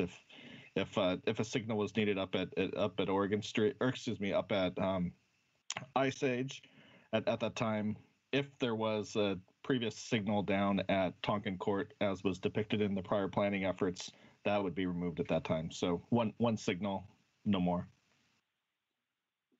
Garth, I have a question for you. So as you stated, wouldn't that be dependent on Tonkin Court finishing its connection to Ice Age Drive? If that didn't happen, if that property never came in from the UGB, is there a possibility that there would be enough traffic generated by the properties serviced by Tonkin Court along with Ice Age Drive if it doesn't connect it at that point? Yeah, I think to get to that condition, that there could be, yes, I'll say that there could be a very small likelihood that you would have enough traffic, because it's going to come down to meeting traffic warrants. If you had the majority of properties loading at Tonkin Court and that connection could not be made to Ice Age, and Ice Age was connected all the way over to 124th, and that then supported additional regional trips, yes, at that point, there's, feasibly a way where you could have enough traffic.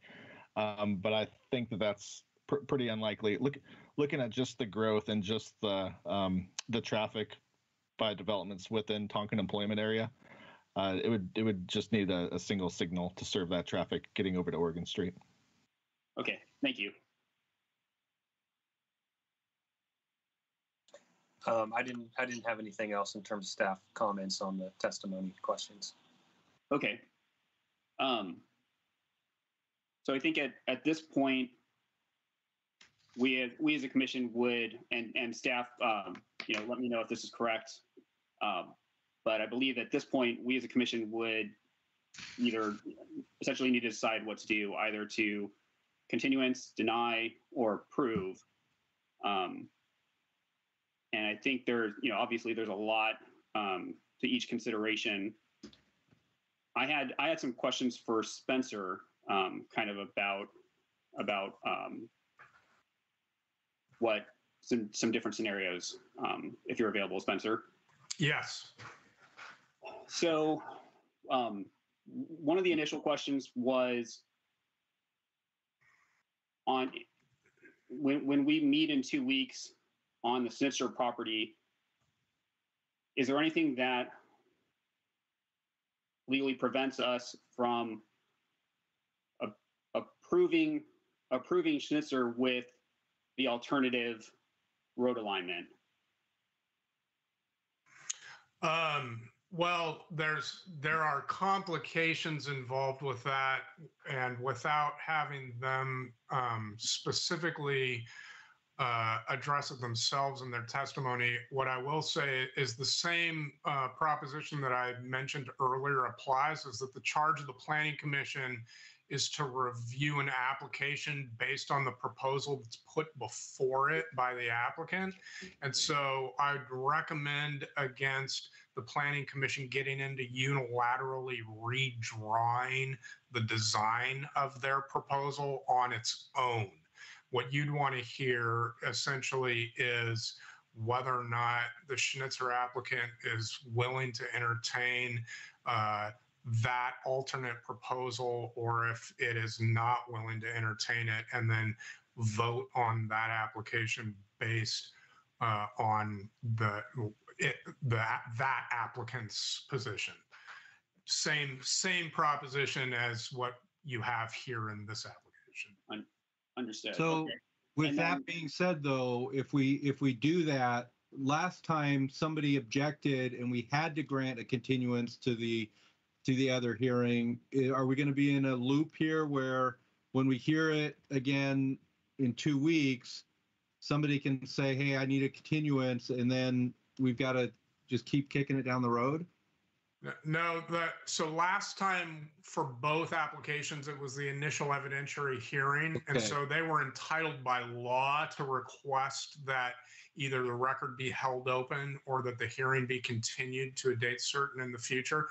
That protection under ORS 197.797, formerly 197.763, no longer applies because these are no longer the initial evidentiary hearings that we're talking about. So Spencer, a follow-up question to my initial question. Is there anything that prevents the Planning Commission tonight from an approval on the current application? Is there any legal jeopardy that we're going into by doing that, if we were to do that? Well, it would take a significant amount of work. So before the Planning Commission did that, staff would need direction from the Planning Commission on how to draft findings of compliance for those criteria that the staff report identifies that have not been adequately addressed.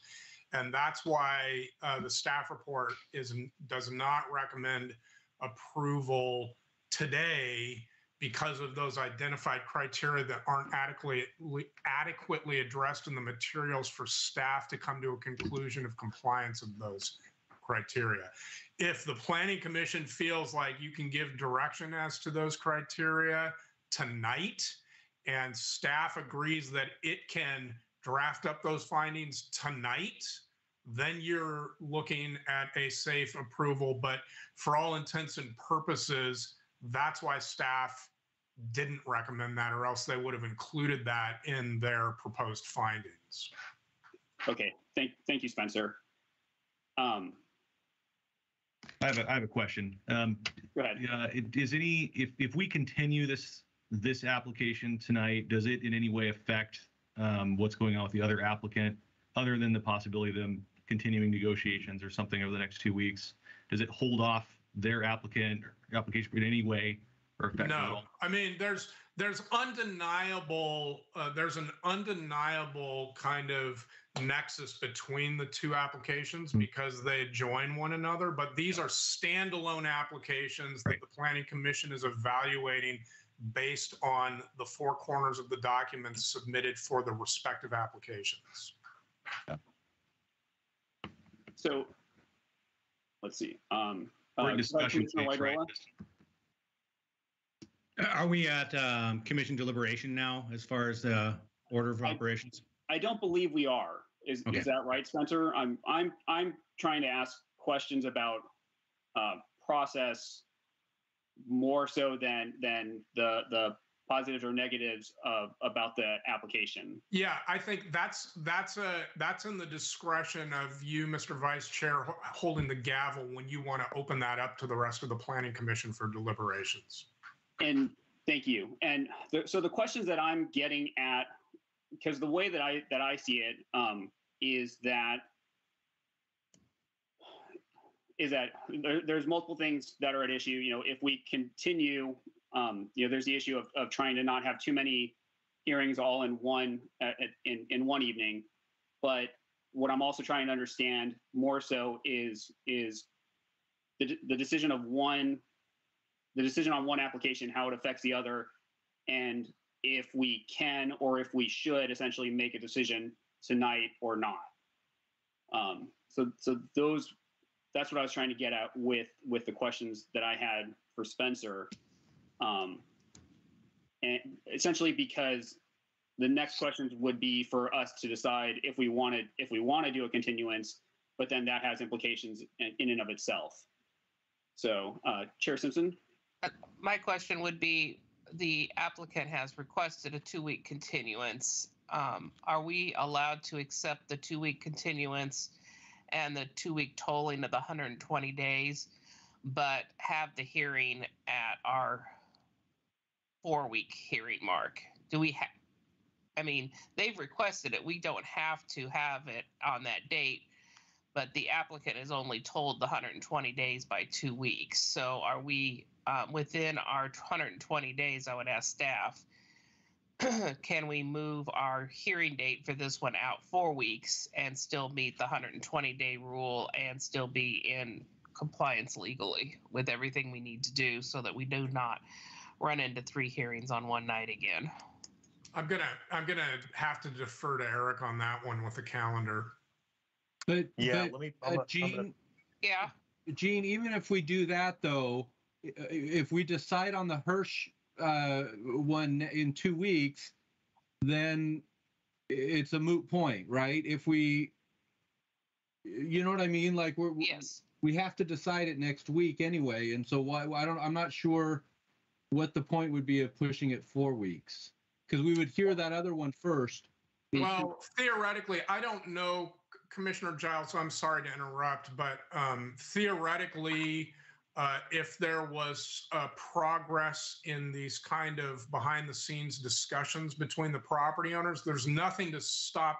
The only way the Planning Commission has to render a decision at that next meeting is because, as you recall, at the last meeting, they declined the request to expend the 120-day. But if there was progress between now and then, and for instance, the Planning Commission saw that the application before tonight was having some developments, and the Schnitzer applicant was in agreement with what was coming about, they could unilaterally extend the 120-day clock and buy the city some additional time in that regard. They don't have to, just like they declined to do that last time. But just quick point of order for everyone's information to digest.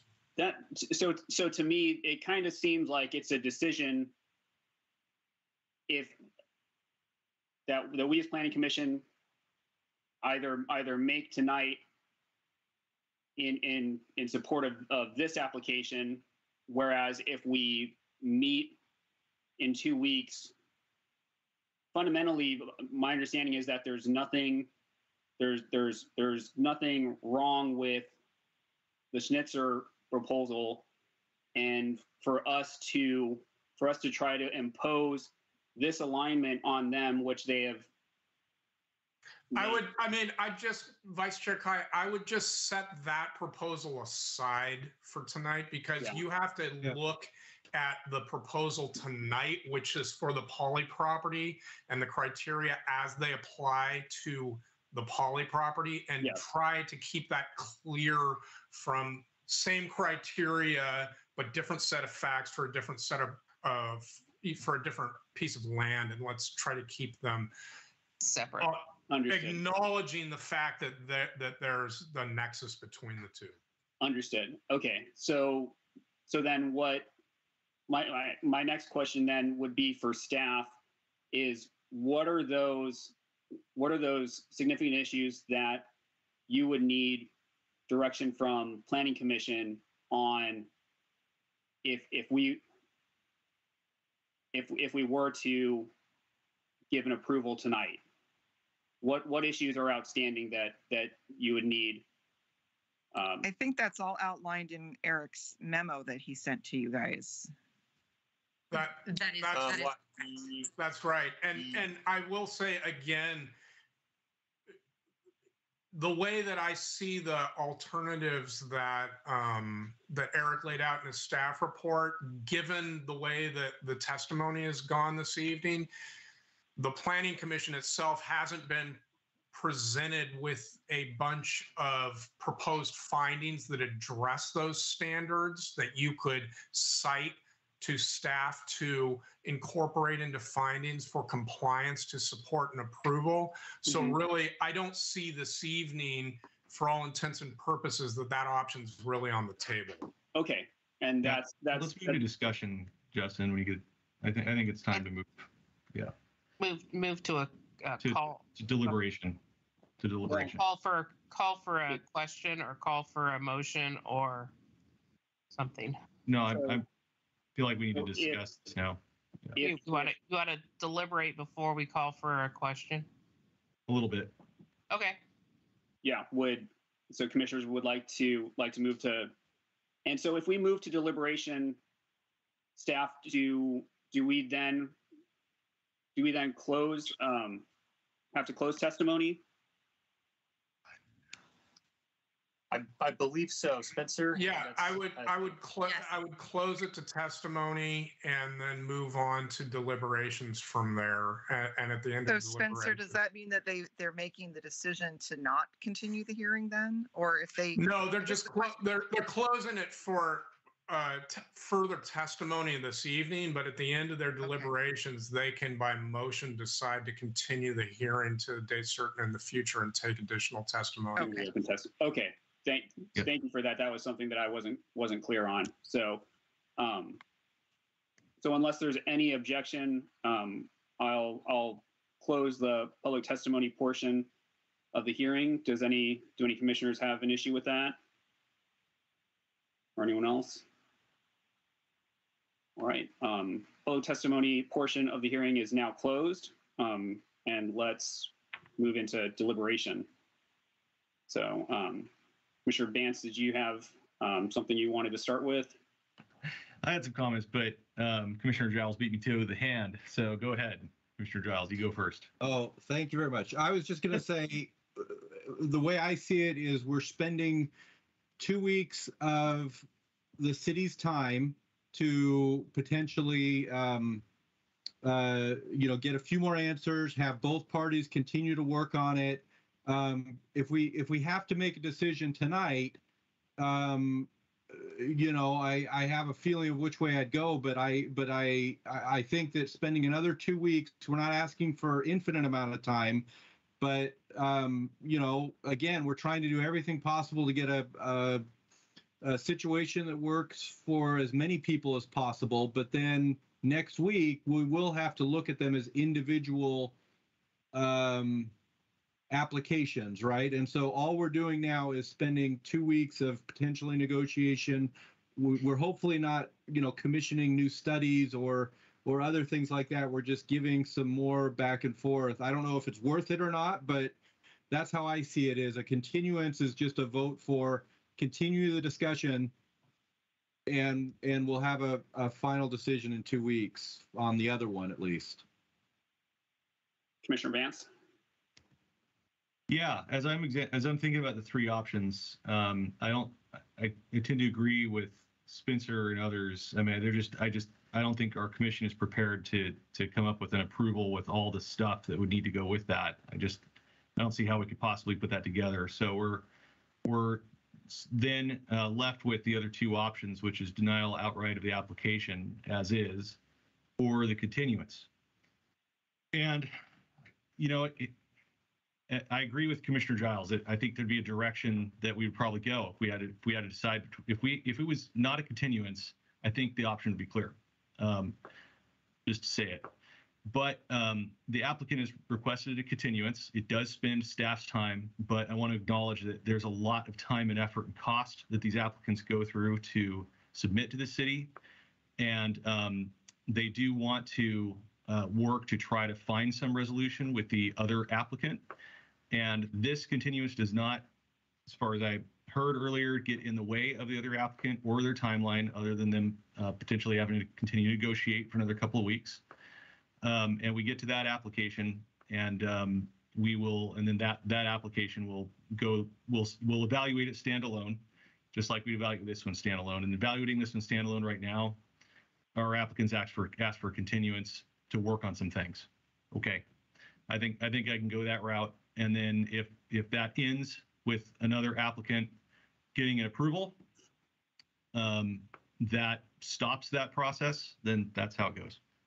So I'm personally okay with, I realize it's staff time, some more negotiation, but I think it's probably the right thing to give some more time to try to find resolution between the parties than us just summarily turn it down tonight.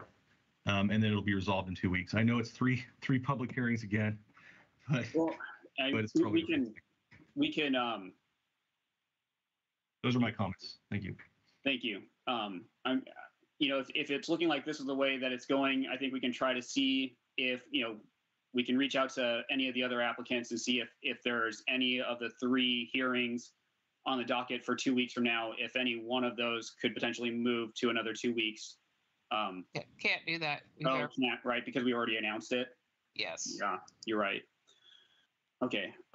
Commissioner Widola, go ahead. So, I think there was going to be some communication between staff and the applicant regarding a 2 week or a 4 week continuance. Did we get an answer on that? I missed that if we did.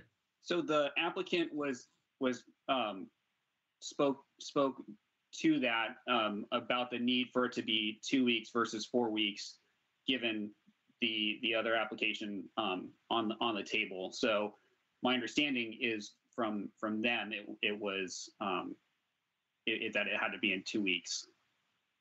Okay. So second question is, if I were to make a continuance motion, would I close the hearing but keep the record open, or just continue to a date certain? Staff, do you have comment on that? I would think it would be continue to a date certain.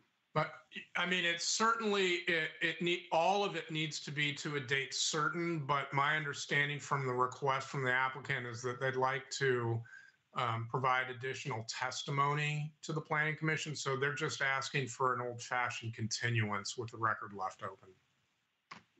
Great. Okay. Thank you, Spencer. Do you have any other comments, Commissioner Idola? I do not, but depending on the body language and what I see here from my fellow commissioners, I'll give it a moment before making a motion. And I want to see what Chair Simpson, what comments she might have. So I agree with what was said previously, that these applications need to be taken as standalone applications. They need to stand on their own merit based on the evidence in submittal already. And we don't have the ability right now to, it's not our job to change applications. Our job to read what's in the record, and what's in the record is what it is. And the applicant has requested a continuance to submit further evidence. And I wish we could not have 3 hearings on one night, but maybe they'll be faster. Thank you, Chair Simpson. So I had a question for staff. Eric? I'm here, yeah. So, and this kind of goes into deliberation, but so if we continue to 2 weeks,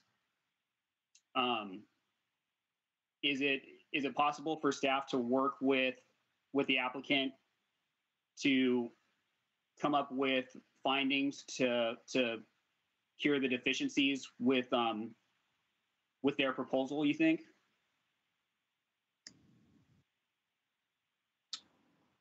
They've got to provide information to do. I mean, I'm going to chime in. Sorry. Sure. I think anything is possible. The issue that we've outlined is what is missing in order to do that. So if they can get information and it can be evaluated within the next 2 weeks, potentially, but we're not there yet. Yeah.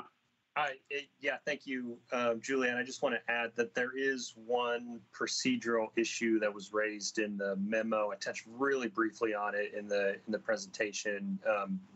So I think short answer is no. Basically because of procedural requirements in the development code for the exception to the cul-de-sac length. So if an applicant is proposing an exception to a transportation standard, and in this case it would be they're not meeting the block or the cul-de-sac length code standard, they're exceeding it. So the code is very clear that a type 2 land use application is required in order to exceed or modify a transportation standard. And so the memo does touch on that, staff memo does touch on that and say the applicant is required to submit for and obtain as part of the land use process a type 2 transportation facility modification. They haven't submitted for that. We need to do public notice for that. And so that's when, early on when we say weeks to months, those are the kind of things that are kind of hidden in a full, that would come out in a full review. And so I think short answer, I think Planning Commission, you guys can make whatever decision you like, but I think staff would strongly recommend approving something that is clearly outside of the permitted procedures in the development code. So I think short answer based on process is no. I think, we certainly could work with them on everything else to revised plans and, show that the rest of the standards are met. But I think in terms of getting to an approval in 2 weeks, you guys can certainly make that motion and decision, but it would be pretty clearly outside of the city's land use procedures, certain land use procedures. So, and Mr. Vice Chair, I'll just follow up. My understanding from the applicant's testimony is that that isn't the applicant's expectation either. They would anticipate it being continued 2 weeks out to see what materializes in the next 2 weeks. And then after that, once there's maybe a better idea of what's possible, continuing again for, I think Ms. Dukas said, whether or not it's a month or a couple months or something like that. Okay, great. Yeah. Clarify with Eric, if I can, Justin, is the cul-de-sac in either the original application or the alternative application is still beyond the 200 feet. So they did request for the first application that through that process and got approval, and they have to resubmit and re-request? They didn't request a road at all. In the original application, they did not request. Right. They didn't have that street connection at all, correct? Right. Yeah, and I think the point of the development code says A type 2 is needed, but B, I think that the main reason staff is really pointing this out and indicating that should be followed is mainly for the public process. We will send notice to property owners within 1,000 feet of the site, so they would get notice that standard is being modified, that have a chance to weigh in on that. And so under this, under the notice that was sent out, that was not indicated, and so there's really not a heads up to adjacent property owners that request has been made. So I think it would be problematic, I think, and we'd have issues potentially with the other owner. Right, but so I have no desire to do a process that's outside of our regular noticing requirements. We have an obligation to uphold the standards, the processes, and all the code that's in place when an application is submitted, and we shouldn't be going outside of that ever. There's not an exception process. Public notice requirements are there for a reason. So, Gene, you're saying for us, sorry, Commissioner Giles. That's right. Gene, you're saying so for us to make an exception, you don't believe there's I don't believe there's a way for us to approve this application that we're hearing tonight, this meeting or next meeting, or in without the type 2 application already being processed, because there's noticing requirements to the adjacent properties, and we would need to potentially revisit an implementation plan that's already in place. So I think we need to be mindful of what our role is to uphold code and policy and procedures that are in place. And so the issue that Eric raised about the cul-de-sac length, you don't feel it's within our ability to provide an exception for that? No, there's a process for it. And that process requires notifying the neighbors. And that noticing requirement is a greater length of time than the 2 weeks that we have. Yeah. But here's my feeling on this. We're giving the applicant, the current applicant, the poly applicant, the ability to negotiate and continue to try to reach a deal that works for everybody. If the two parties come to us next week with even a handshake deal, that changes, what the cards on the table. Otherwise, we have to look at the individual applications next time at our next meeting and make our decision as to whether or not that one, if there's no deal, if there's no anything, if they both come to the table saying, hey, we're willing to work on this new thing, and this is in the best interest of everybody, then let's look at, okay, well, how do we have to notify, and how do we have, what else are the implications for this?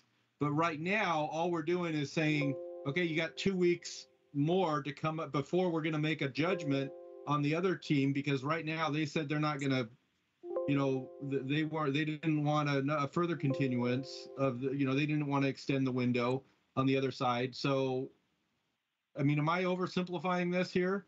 We're just giving them 2 weeks to make it. That's kind of all the back and forth is because we're up against a wall next week. So, and if I can, without speak, I don't want to speak for the applicant, but just to point out, I think why they're requesting a 2-week continuance. So the Commerce Center application, their record is closed. They didn't grant the continuance and they went into the 777. So their record closed. Well, it's today actually was the end of the rebuttal period. So so basically nobody, including staff, nobody except for the applicant for Commerce Center, Schnitzer Properties, has the ability to provide comment on the Commerce Center application. And so that's why we're getting, I don't want to speak for them, but I would assume that's why we're getting the request from Polly and AKS and the Oregon Street Business Park team, because they would like to come back in 2 weeks and sort of speak on the record, because they're not going to be able to do so as part of the Commerce Center application. Right. That record But right now they would be the third person on that docket. We would have already made a decision because that record is closed, right? We just have deliberation. I think the next request, I don't want to speak for them, but I would assume we would get a request from AKS and Ms. Dukas to put them first on the agenda, would be my guess. And I don't think there's anything that prevents us from doing that. Oh, I think. Is there, Gene? I don't know. Frankly, I think it's first come, first serve, and I think the other one's already on it. Unless I'm not aware of anything that the city has, policy for the Planning Commission, but under applicable law, the city has the authority to determine the order of its own agenda. Okay. Which generally we do it based on the order of the applications, which is why they went first in the first place. Right, but I would go. Yeah, I would beg that the order of continuance then would be exactly. Yes. Right. And keep in mind, just one last comment, keep in mind that even if, the continuance request, and even if the hearing, was continued and let's say that the Oregon Street Business Park applicant went first, what you hear, so unless Commerce Center, agrees to open up their record again and says, yep, we're working on things, open the record, whatever you hear from the business park applicant, you cannot take into consideration on the Commerce Center application because their record is closed. Right. So it's, if we don't get a nod from Commerce Center that they're opening up the record, to be blunt, it really doesn't matter. So it really only matters what Commerce Center, is doing at this point. You can continue the Oregon Street Business Park application and potentially have them first, although that sounds like that's not really how we do things. But even then, if we don't get a nod and confirmation from Commerce Center that they are opening up their record, it really legally, and staff would advise you cannot take anything in the Oregon Street Business Park testimony into consideration in the Commerce Center decision. But that's why it would come down to either deciding for it or against it before that. Well, we don't have any facts and evidence to be able to make any deliberations. I think we need to be cautious there. We don't know what evidence. We don't know what evidence is going to be submitted by Commerce Plaza between now and our hearing in 2 weeks to make any suppositions. Yeah, I mean, I think the point is it really is based on the land use procedures, and it really is up to Commerce Center at this point, and whether or not they open up their record, because their record is closed today. It's closed now for anybody else to provide testimony except for them. So they can provide testimony for 7 days. So Yes. we can't make any suppositions about what's going to happen until we get the next packet of information in 2 weeks. Yes. We don't know what's happening. So, and I guess the question on the table, or maybe not officially on the table yet, is simply whether or not you are going to make a decision tonight or continue this for 2 weeks or continue it further. That's the question.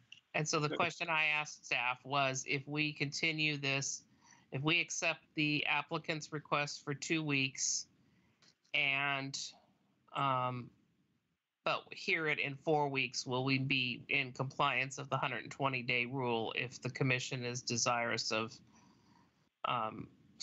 not having 3 hearings? I'd have to take a close look. I believe that there is time. I think, if we're looking at 4 weeks, just to make things easy, I would request and hope that we would get a 4-week 120-day extension. I'd have to run those numbers. I can do that. She said she would only do it. She only requested 2 weeks and would only do a 2-week continuance. That's my question. Okay, let me run those Eric, numbers. when is the 120-day clock up? April. April 20. Yeah. So commissioners I'm sorry, Vice Chair Kai, would you like to poll the commission to see if they want to do 3 in one night, or what's the pleasure of the commission? Sure. Let's go ahead and see what, other deliberations or motions may be made at this time. Yeah. How we feel about 3 versus not. So my concern, Vice Chair Kai, is that, our thoughts are this would be quicker the second and third time around, and that's not turning out to be the case. Not necessarily. And so stacking up 3 makes me a little more concerned. The fact that the likelihood of having something submitted that meets the code is highly unlikely in 2 weeks, and less unlikely in 4 weeks, but still unlikely. That means that it's up to the negotiations between the 2 parties. And if they're just asking for 2 weeks, I'm hoping that's a quick meeting then, because we can move to a vote pretty quickly if they have not come to terms. Because basically what would happen is if Oregon Street negotiates and gets something out of it, then the other applicant is going to request either continuance or a change or something else, and it'll be quick. And that's how we'll know. So we'll either have 2 hearings or we'll have 2 continuances. Basically. Either way, it sounds like they'll be short. Okay. Well, so you're okay with 2 weeks then on this one? I am, for the reasons I said earlier. Yeah. These folks I'm are okay with. Yeah, I like that logic as well. I concur that we can just do. It's going to either be 2 continuances or 2. It'll be a short one. We're trying to give every possibility of hope that a deal can be reached, but if not, we're going to assess it on its own merits, and it doesn't, and we have staff recommendations. Yeah, we have staff recommendations. In that case, I'm prepared to make a motion. Please. I just want to say one last thing. Like what's been important to me in trying to prevent this is or at least is the second intersection on Tonkin seems to make little sense. I don't know if it's possible if we can get outside of that, but that's what I've been trying to work towards. Not in any favor of one applicant over the other or anything like that, but just what would work ideally work best for the community at large. So, and I've been puzzling over that better community at large both ways. I could argue heartily that a light at Tonkin Court is, especially a second light, would be really difficult, but connectivity and having road accesses and emergency access to that whole area, the Tonkin employment area as a whole, was brought in for that purpose, to have a developable employment area. And I don't know if it would be short-sighted not having a road there and making it a driveway only. That's what I've been struggling with too, because I agree that a road there is challenging, but is it more challenging for the community not to have that road because now we've prevented access and we've reduced connectivity within our community? That's a good point, Chair Simpson, that I didn't think about. So thank you for bringing that up. I don't know. The other commissioners want to weigh in on there? Didn't we hear in testimony that there would be emergency access into that spot if the road wasn't there? That was what the applicant stated, was that their interim access would turn into emergency access. So to their parcel. What about to the properties to the south? But essentially, it could be available for emergency access to go through that parcel to connect to the cul-de-sac for the rest of the properties. Is that right, Gene? I don't know. I don't have enough information. That's what I've been struggling with, is not clear information. Their site plan doesn't have that information, and that's where I've been struggling with it a lot. Yeah.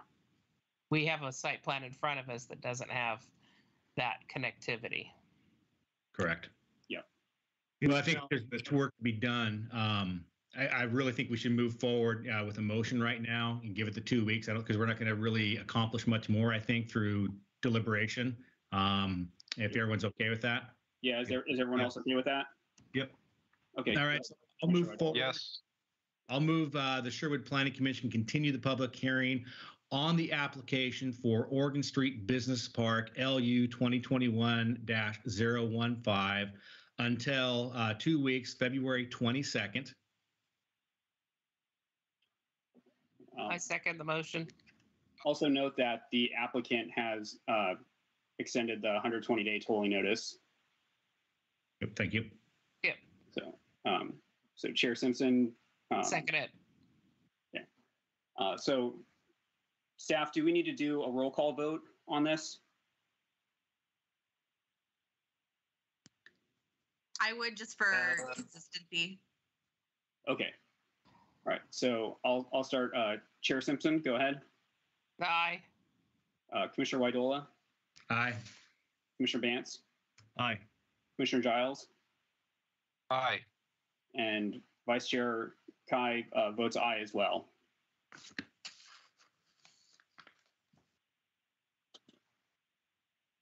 Thank you. Great. Thank you all. Sorry for the. Thank you, everyone. Let's see. So, staff, unless there's anything else, would commissioners like a 5-minute break or anything like that?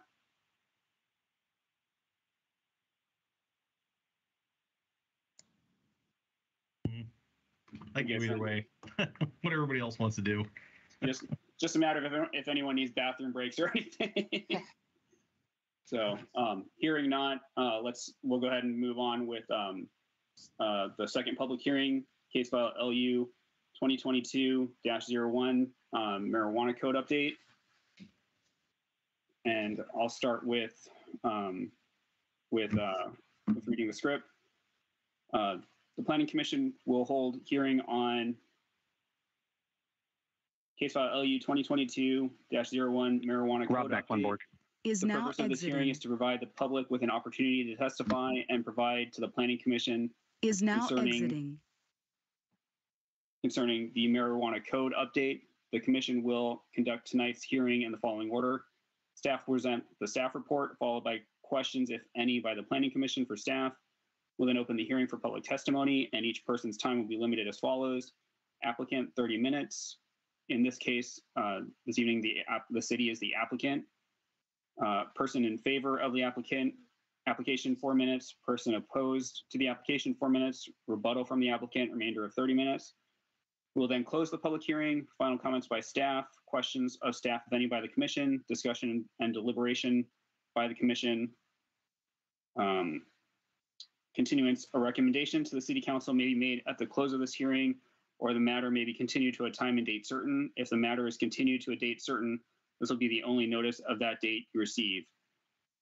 Staff will recognize people who have signed up to speak 24 hours in advance, and any questions should be addressed through the chair. When it is your time to provide testimony, please state your name and address for the record.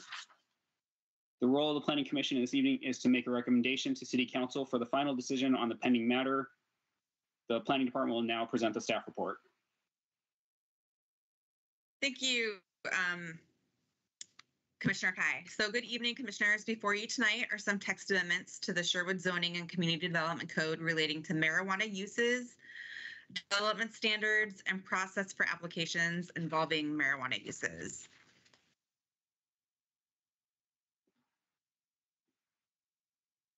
So this is a city-initiated text amendment to the Development Code. A little history here. So in November of 2020, the Sherwood voters approved a ballot measure that would allow for recreational marijuana facilities and general industrial zones within the city. The ballot measure also approved hours of operation and set proximity restrictions for marijuana uses within 1,000 feet of residential neighborhoods, schools, public plazas, and parks. And the text amendments before you this evening essentially clean up the code for consistency and clarity for marijuana uses within the Development Code. And staff is proposing text amendments to the following chapters identified on this slide. This is the Type 5 land use application, and as you said, Planning Commission will be making a recommendation to City Council, which is tentatively scheduled for a hearing on March 8th. Public noticing and public testimony. This proposal was noticed to all of our agencies and departments in accordance with City Code. We also sent this to the chair of Sherwood's Police Advisory Board, as was recognized at the work session meeting that was held in early January. And as of this date, no formal public comments have been received. This slide shows the applicable criteria for the text amendments that we reviewed against them. So some more background here. Planning Commission held a work session in early January to kind of review and discuss the proposed development code changes. One of the questions that came up during this work session was that the proposed amendments had stricken the hours of operation for marijuana facilities out of the special use chapter. But going back, staff has found that the Sherwood Municipal Code Chapter 5.3, it still limits the hours in operation for all marijuana businesses. So here in Sherwood, recreational marijuana retailers and medical marijuana dispensaries can operate between the hours of 10 a.m. and 8 p.m. Sunday through Thursday, and only between the hours of 10 a.m. to 10 p.m. on Friday and Saturday. So staff, we're recommending not adding the hours of operation to the special use chapter and development code, because if these hours were to ever, change in the future, it could be done through a council ordinance and not through the land use process and through the development code process, which is pretty cumbersome. Planning Commission also had a question about the removal of language in the land use table that limited the square footage of marijuana facilities. And this was removed. the proposed text in the special use chapter still limits the square footage for both types of marijuana facilities, medical and recreational. The proposed text in that special use chapter for each use is a little bit different. And that's because medical marijuana is it's a transfer of a prescription drug, where the recreational is now exiting. Where the recreational dispensary is more retail, and so that language really in the special use chapter describes that it's 3,000 square feet for the transfer of medical marijuana, and then it's 3,000 square feet of it's limited to 3,000 square feet for retail marijuana uses. So it's still in there. We just didn't create a footnote because that language is just slightly different between the two uses. So here are the summary of the proposed changes. So highlights include adding a definition for major commercial plaza and including recreational marijuana facilities permitted with special uses in the industrial zone. New medical and recreational facilities need to comply with our site planning requirements, and medical dispensaries that complete a conversion to recreational it would be a type 1 review. And any new recreational dispensaries would be a type 2 staff review, which is very similar or the same as the review type for our medical marijuana dispensaries in Sherwood per the development code. So with that, we have 4 alternatives before you tonight. You can approve the findings in the staff report. You can modify the findings and approve the staff report as modified. You can modify the findings and deny the proposed amendments, or you can continue the public hearing to a date certain if additional time is needed. And with that, staff's recommendation is to forward a recommendation of approval to the Sherwood City Council on this land use application. And with that, I can answer any questions. Great. Thank you, Erica. Are there any questions of the commission for staff? Commissioner Widola? Thank you, Vice Chair Kai. Erica, just going back to the working session we had on this, I know I had some questions or concerns around medical marijuana hours of operation being limited in the mornings for people that have to get up and get to work and stuff like that. Where do we want to limit at 10 a.m.? I don't know if maybe this is something the city council takes up. I just want to make sure it's not codified in code here, where we can't if someone has a medical marijuana business, that if they need to open at 7 in the morning, they can serve the clientele that need to come there at 7 in the morning. But I'm not worried about the 8 p.m. close, just the morning. So right now, our proposed language strikes out the hours of operation, and currently the hours of operation are in code section 5.30 of the municipal code. So that change could be a change that the council could take on. That's outside the land use. That's outside of right.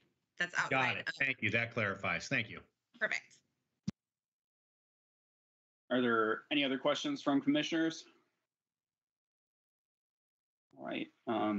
If there's none, let's see. Erica, should we move on to any public testimony in favor of the application?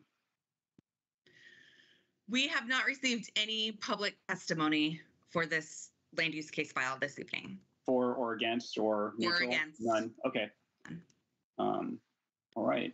And let's see. Does any member of the commission have any questions regarding clarification of the testimony at this point? Hearing none, I will close the public testimony portion of this hearing. Public testimony portion of the hearing is now closed, and we are in deliberation. Are there any further questions of staff or comments from any commission members?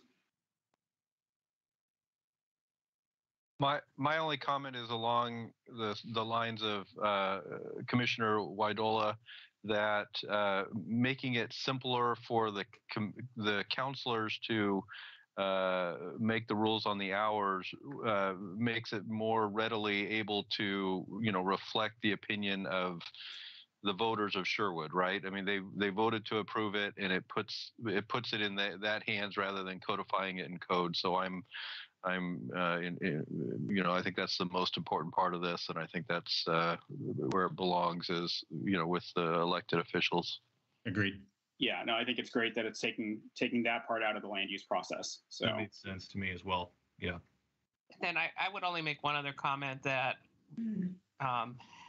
this went through extensive public outreach, public process, public work sessions when it came through the first time as a medical marijuana, and we had put all the underpinnings in if it ever changed to recreational. So people watching or hearing this, it's not that we're just fast tracking or rubber stamping something easy peasy. It's that this went through a lot of public eyes over different time frames. So I'm pleased to see that the work that we did years ago is still holding true for what we're coming through with tonight. So that's it. Thank you. Yeah, absolutely. Thank you for that, Chair Simpson.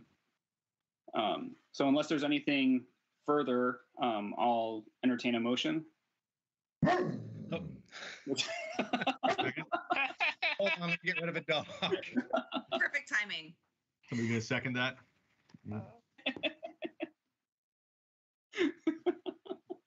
Well, we know where he stands on the issue. All right.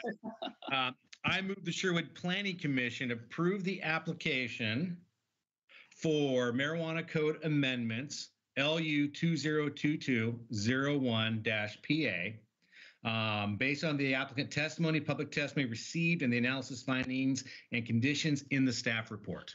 To clarify, we're making a recommendation to City Council for their decision. I don't know if I have that script. Oh, I got it here. I got okay. it. All right. So, excuse me. I move the Sherwood Planning Commission forward a recommendation of approval to the City Council for marijuana code amendments, file number LU 2022-01-PA, based on the applicant testimony, public testimony received, and the analysis and findings and conditions in the staff report. Is there a second? I second it. All right, we'll do a roll call vote again. Chair Simpson, go ahead. Aye. Commissioner Widola? Aye. Commissioner Giles? Aye. Commissioner Vance? aye. And Vice Chair Kai votes aye as well. Great.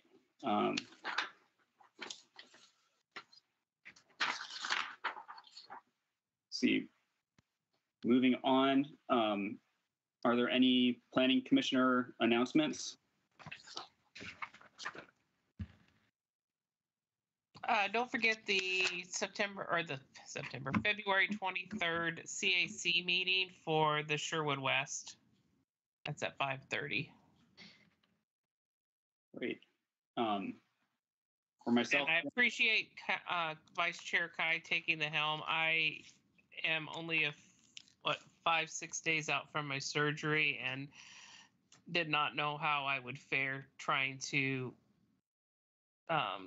do that, do it all tonight. So anyway, thank you very much, Commissioner Kai, for doing that. I appreciate it. Absolutely, and we hope you're able to rest and heal up and feel better before too long. Not have to hop on one foot every place. Yeah. Yeah. For myself, thank you guys for trudging through with me chairing my first meeting. Sorry that was a little longer than I think we expected or hoped for, but I think it was important, the things that were discussed all together. So thank you. You got stuck with a complicated one to start. So, yeah. So I do have a question for the group, and maybe we don't know yet, but the state of Oregon just changed everything with mask mandates coming up in March. So does that move us back to in person at some point, or is that not even too new to know? Erica, do you have any or Julia, do you guys have any info on that? I think it's too new to know, but we're definitely hopeful. I think what we said is when council goes back, then the boards and commissions will go back. And I think their big thing is not wanting to have to deal with mask mandates and all that stuff. And so once we don't have to deal with mask mandates, then we can, I think they will be comfortable going back in person, and then we can go back in person. So more to come, but hopefully soon. Thank you. Yeah, it's definitely great news. So one more question on this order of operation for the next meeting.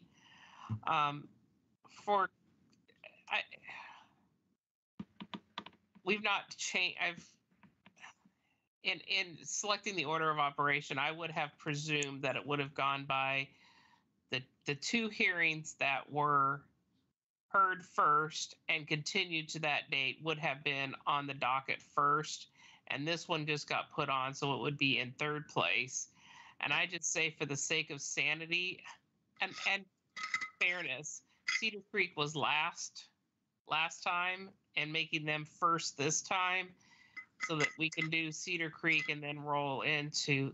They had to be last time, and so they didn't get to start till 10 o'clock. So it seems fair that they should be first, so that they can get, their staff time better. Yeah. I'd agree. Mm-hmm. Yeah. They don't feel at the end or something. And then having the Schnitzer one, or because they selected the continuance date first. Right. Yeah, and I think that's fair to do it that way, even though, as we've discussed in this meeting, a decision in that one could affect the poly one, but we have to accept them as separate anyway, right? And so correct. So, just procedurally, I think it's best to, if we're going to set a precedent, and I always presumed that's how it went, is that if you got on the docket first, you went first. And I think because the two continued at the same time, and the one had to have the later hearing, we'd let them just go first this next time, so that, their paid consultants are starting earlier for fairness. Yeah, previous boards that I've been on, it's at the discretion of the chair. So I believe that falls to you. So yeah, but it's not a dictatorship. So well, unless I. So Gene, I think everybody's okay with that. All right, let's make that the rule. All right, are we gonna circle back to the work session briefly, or not? Chair Kai. How does everyone feel? I feel bad if Joy hung out all this time and we didn't. That's a good point. Yeah. Let's time limit it though. Let's maybe go to 10:30 and say, all right. Personally, I'm okay going a little bit longer. I think that's a good suggestion, Commissioner Vance. Is everyone else okay with revisiting it real quickly? Yep. Sure. Yeah, we should probably go back to the other invite though. Yep. It sounds like, Erica, is the other invite still active for us to go back to? It is. Okay. Thank you. All right. So unless there's anything else, I'll adjourn. Hearing none, we're adjourned. Thank you. Thank you all. Thank you. Yep. See you all again soon. Okay. All right. Bye.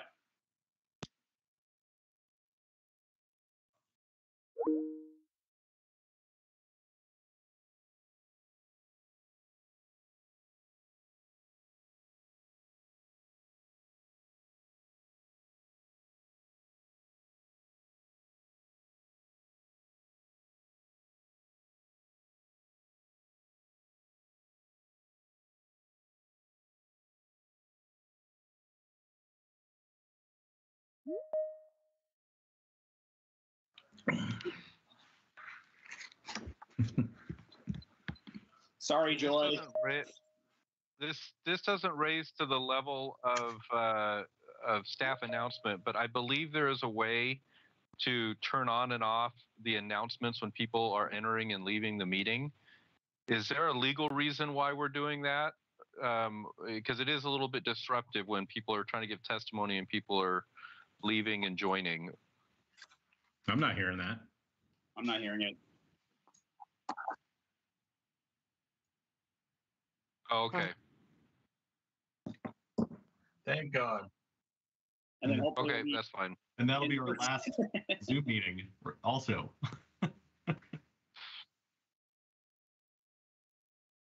Okay. Well, I'm going to run to the restroom. If anyone else needs to, go ahead. We'll just wait for Mark to get ready. But if we move back to in person, then one meeting. Commissioner Vance, Commissioner Giles doesn't know that work sessions usually come with food. Yeah. World. Yeah, I've heard about these mythical food outings. I'll believe it when I see it. Well, and if you're in person, they have little snack trays at the end of the table too. So the only difference is that your table that you get to work with is only 16 inches deep, so there's not a chance any plans fit on there. So I was about to say, where am I going to put my 6 binders of papers? Jeez, yeah. You just hope that you're on the end because those are the only 2 that have enough room to do binders. No. Well, food's good, but we get gift cards this way. I know. Yeah. Everybody else gets. I didn't get any gift card. A thank you to the staff for that. Yeah, I got a gift card. I see how I rank. The boards and commissions all got ones because you guys didn't hold your fancy party for us this year for our SWOT analysis. So the last 2 years we've given you all gift cards, but I'll have it be known that City Council did not get any gift cards either time. So. Well, it's your gift to us. And you get all the fame. I was going to say, talk to the mayor. He's the one that signed my card. So. Everybody else got $500 too, right? Yes. Wait, what? Ready. All right, I think we're ready. I'm going to actually share my screen and let's get through this here. Yeah, and I apologize for my derailing the earlier conversation because I can't read. So I apologize. So let's start. Okay. Oh, look at this. It starts completely where I didn't want to start at. Let's see.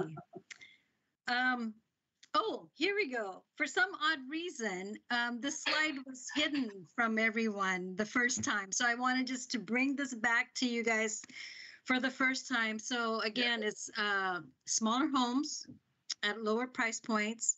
The requirements is that it has to be at least 4 dwelling units per buildable acre, at least 8 dwellings per cottage cluster, thinking of it as the grouping.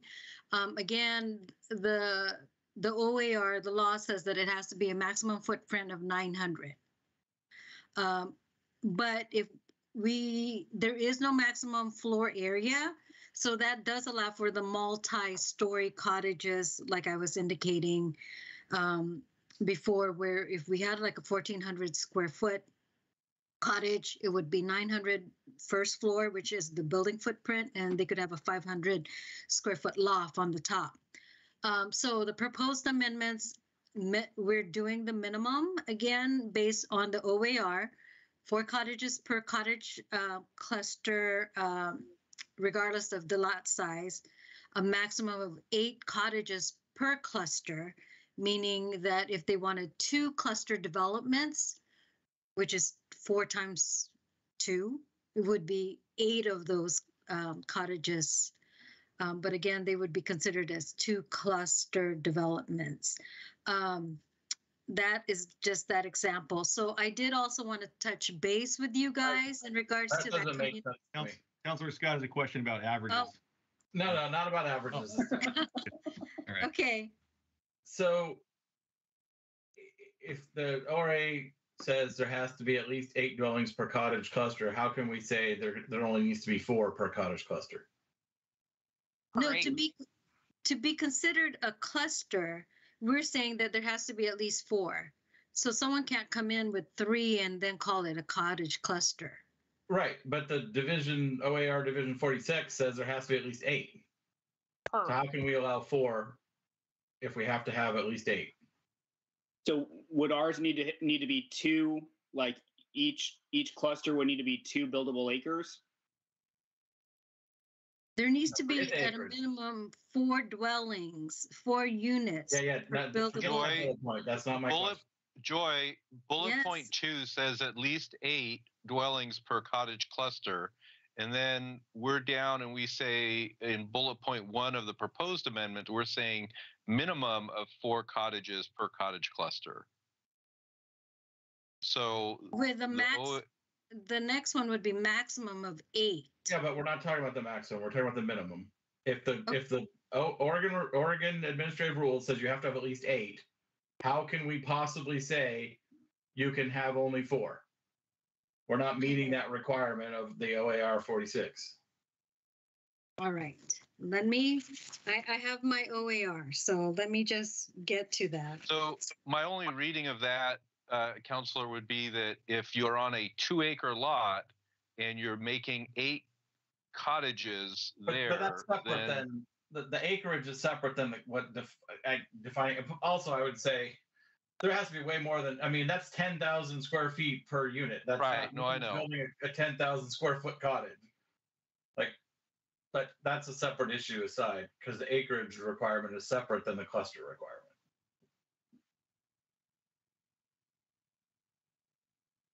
I mean, I don't disagree with those minimum, but it kind of goes against what it's trying to do, I think.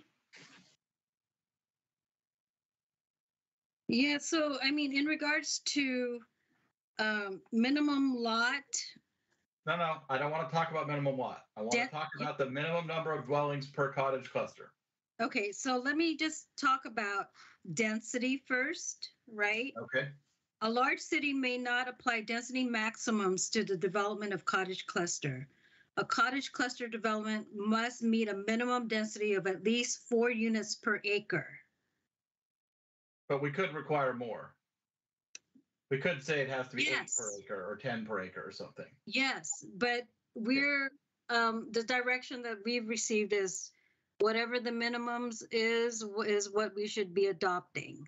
Okay. So I have issues with that, but that's beside my point. So I want to get to the point that I'm trying to make first. I think her bullet point number 1 is wrong under the proposed amendments. Her proposed amendment should say bullet point number 2 under the administrative rules. I think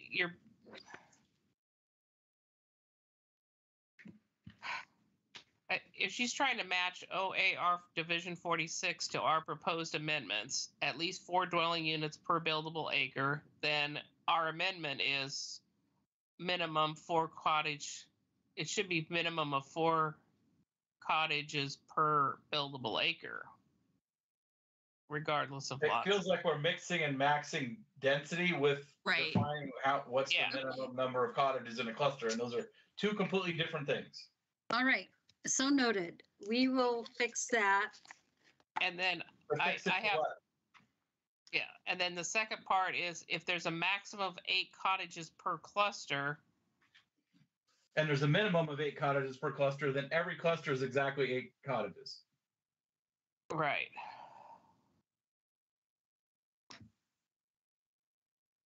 Well, the bullet point 2 on the OAR and the bullet point 2 on the proposed amendments is a minimum and one's a maximum. Right. And so we need. So I guess what we're saying is, why not just match what the OAR says and say at least 4 per buildable acre, and then at least 8 dwellings per cottage cluster? Why are we trying to mix up the wording there? Well, and that's because they're 2 different things. So at least 4 dwellings per buildable acre is just the code for dwelling units. Now the next step down is specifically for cottage clusters.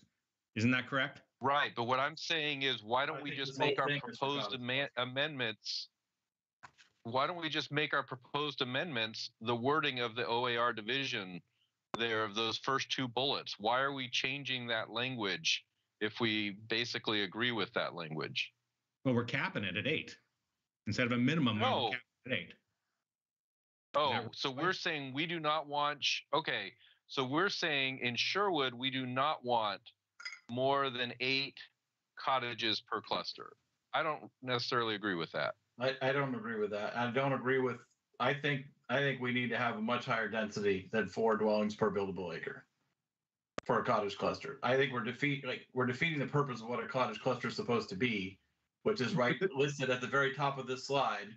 If we're going to allow someone to build a 10,000 square foot lot with a 900 square foot cottage on it, I don't know that anyone would. You're not taking into account the community building.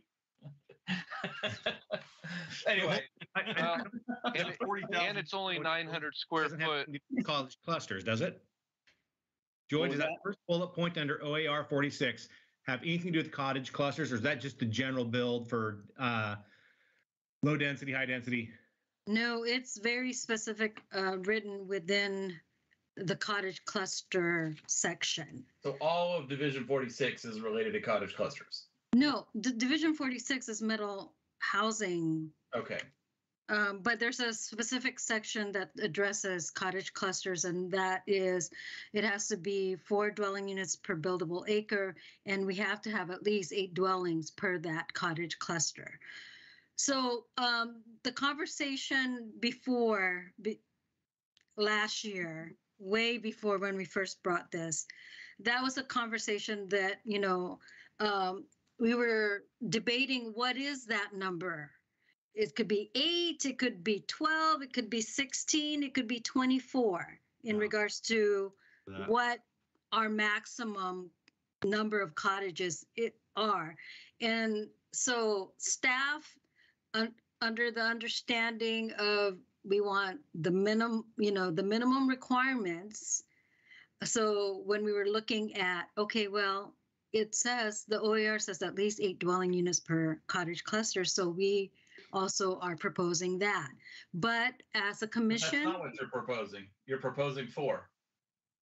No, as far as the OAR says at least 8 dwellings per cottage cluster, as far as, so we're looking at 2 different things, right? I know, but you're saying the max of 8 cottages per cluster is your recommendation, which means that you're only ever going to have 8, whereas in the OAR division, you could have 16 dwellings in that cottage cluster, but in our amendment, you couldn't have 16. That is correct. Saying, that's correct. Yeah. And you couldn't have 7, and you couldn't have 6. Right. You could only have exactly 8. Right. Every cluster has to be exactly Let Joy 8. finish, guys. Please let Joy finish. Yes. All I'm trying to say is that the direction that we've been receiving is adopt the bare minimum in regards to the regulations. And don't so with that in mind, the bare minimum is when you're looking at the cottage clusters themselves as a unit of how many houses you can have within that cluster, they're saying at least 8. So you guys are absolutely correct. We set it at 8 cottages per cluster because that is the least minimum that, and it's the least impactful. But at the same time, you as a commission can increase that number to as many units that you would like to be considered as part of that cottage cluster. So okay. I'm going to repeat my same question. What does the first bullet point under opposed amendments mean? The proposed. Okay, so maybe I think it should be 4 dwelling units per buildable acre versus is the incorrect wording. Okay, thank you. And then I have another question. What defines a cluster? Because is that a lot? We're going to get there. We have I'm looking at the next line where we talk about 2 cluster developments. So okay, yeah, so go ahead. Go to the next slide then. Thank you. Okay, so So the next slide I put together for you in between meetings, but I do want to define what a cottage cluster is. And I can tell you, because I'm reading the definitions, it's a grouping of no more than 4 detached dwelling units per acre, each with a footprint of less than 900 square feet, located on a single lot or parcel that includes a common courtyard. Cottage clusters may also be known as cluster housing, cottage housing, bungalow court, cottage court, or pocket neighborhood. So cottage cluster development is a development. Wait, sorry, can you go back to the first line of that? Because it did not make sense to me. The first line of the definition? Yes. Is a grouping of no fewer than 4. Okay, you said more before, so that makes sense now. No fewer than 4 detached dwelling units per acre. And then when we look at cottage cluster development, it's a development site with 1 or more cottage clusters. And so when we were discussing the minimum of at least 8 units within that cottage cluster, that is when we're looking at that, is that would be considered a cottage cluster development. And if we're looking at 16, it would be it's the same. It's still a cottage cluster development because it's on 1 or more cottage clusters. It's just the grouping of them. So if someone wanted to build 12 a cottage cluster of 12, our code wouldn't allow it because we have a maximum of 8. That is correct. So it seems like we should. It seems like we're being too prohibitive. Right, and I do understand staff was working under our direction that we wanted to adopt minimums because we didn't know where it was going to take us, down the path. But, because this language was changing from state and their model code hadn't been put out and things were coming pretty fast. So if we change it, the maximum of cottage clusters is 15. Then if they go over 15, then they make it 2 cottage clusters. What does that get us? Does it get us an extra community building? Does it get us different parking standards? Why would we limit the number of cottages in a cluster? What's the pros and cons of that? Like density and parking spaces and stuff. That's what it seems like to me. More density.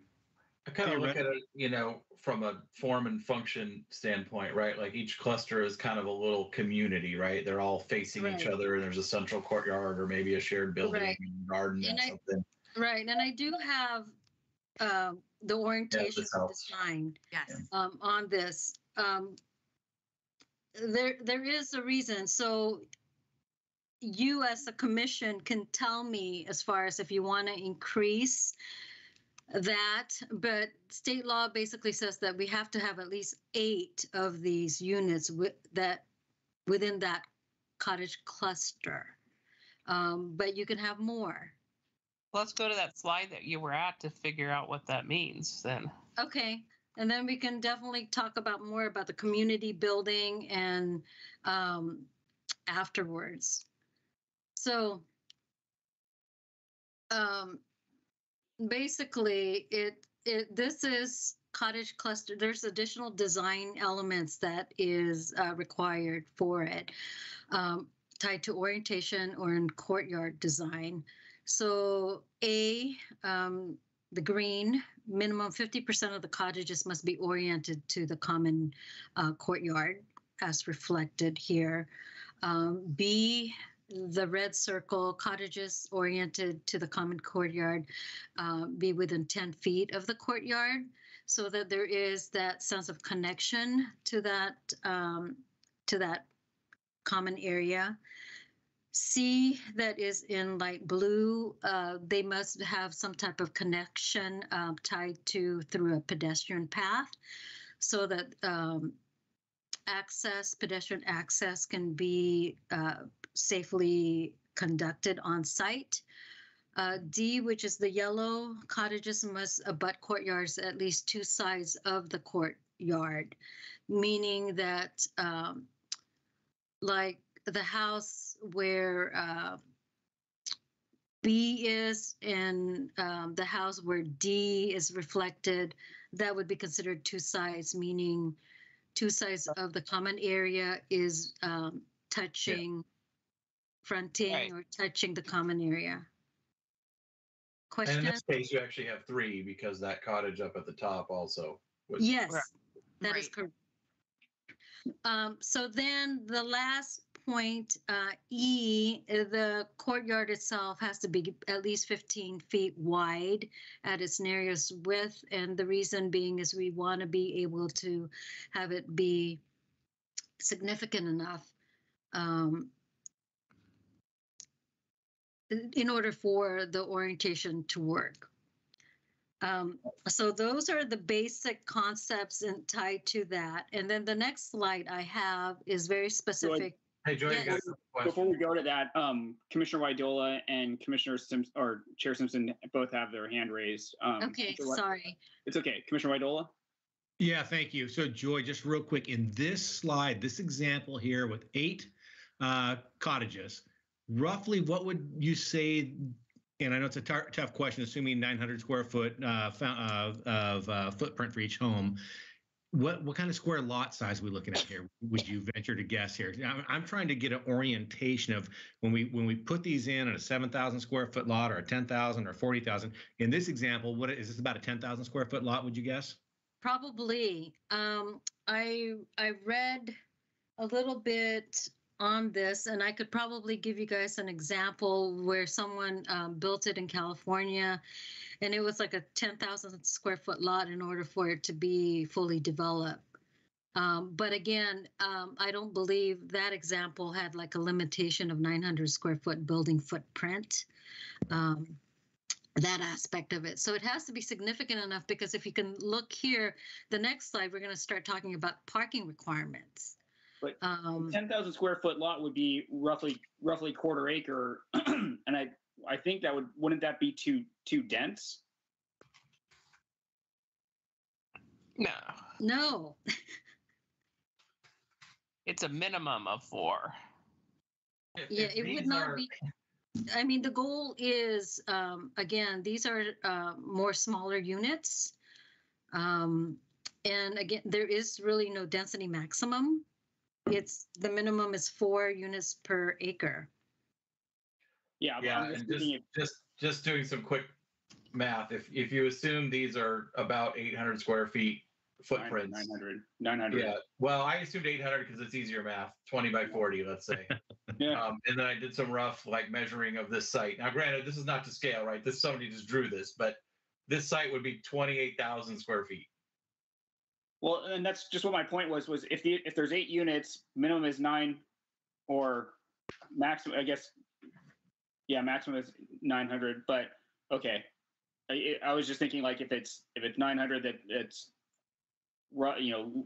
closer to like 2,000 or 3,000 remaining for non-buildable area. But Gene, did you have a comment? Yeah, I just 2 questions. I don't need answers for them tonight. I just want to put it on the staff's radar. First, this is an alley. If this is a private street, do we need to change our transportation plan to allow access on private streets to more than 2 or 3 houses? Because I think we're limited. This would be 8 houses going onto a private street.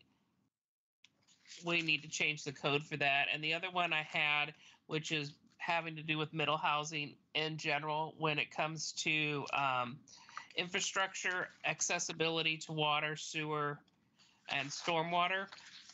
I know that there's some developed areas that there would be a capacity situation if more than a couple of people did it. So is there a capacity allocation program proposed so that it's not just first in, first out.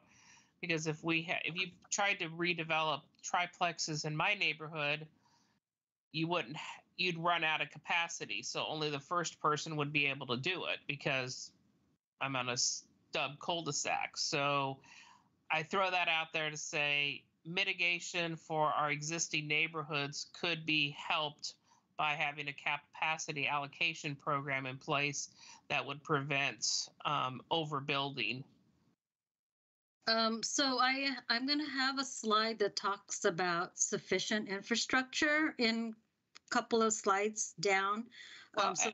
So that might address your concern, Jean. Well, I read the report. I'm saying broader picture and not an answer tonight is a capacity allocation program, because you have built out neighborhoods that if you tried to start doing a lot of switching to middle housing, you would run out of capacity at some point, in my opinion. And we need to monitor that. Okay. I got two things. Private street access changes and capacity allocation. Yes. Okay, for infrastructure. Okay. Any other questions tied to this before we start talking about the other standards tied to parking or orientation and things like that for cottage? More of a suggestion, I guess, is if the minimum is 8 per cluster, it feels to me like maybe we should offer some flexibility and say you can go up to 12 per cluster or something like that to give. I'm throwing that out there. A range. Well, we can't go less than 8. Right. So we either say it's 8 to 8 and everybody has to build exactly 8, which seems like we'll end up with a lot of cookie cutter lookalike solutions, or we give a range and then, we give them some flexibility to play within the range. Agreed. And I believe in the very, very first go around of we talked about a range. Cottage clusters, we had a range of 8 to 12, I believe. Yep, I remember 12. I remember 12. So is everyone okay with the 8 to 12 range? Well, I don't think you even need to state a range, just put a maximum. It's implied. Right. Yeah. Minimum maximum 12. Yep. Okay, great. I mean, unfortunately, it creates more density, but I agree in this one case, for me, even though I don't like density, it makes sense to avoid cookie cutter land. Yeah. But I would also say, though, this is good density, in my opinion. Maybe. Yeah. It's coming whether we like it or not. And is there such a thing? Yeah, because this gives people different home owning options, right? As a retired couple, I don't need a massive home, but I still want to own a home in Sherwood rather than have to move out of Sherwood. I'm in my peak earning power. You got to give me an option for a different kind of home to stay. I agree, right? If they're homes, but what I learned earlier is they may not be. These could turn into rentals or something. But everything could. Well, these will all be rentals if we don't have a easy condominium process. Yeah. Yep. Yeah, we got to encourage the ownership as part of this, because otherwise we're going to, I'm a little bit worried about that. Well, we will definitely modify the regulations as recommended tonight to make sure that there is an easy path in regards if they meet all the standards, they can go through the condominium process to try to do the fee simple aspect of it. All right, so let's move on.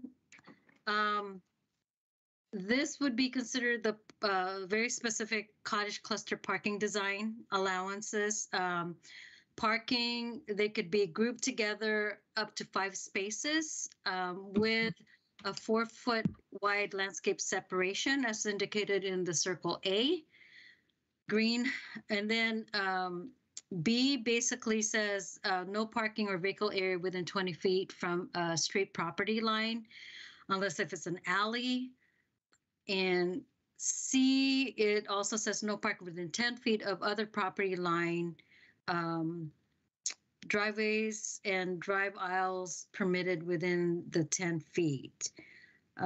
There's definitely screening that is required, and landscape or architectural screening at least 3 feet tall shall separate clustered parking areas and parking structures from common courtyard and public streets.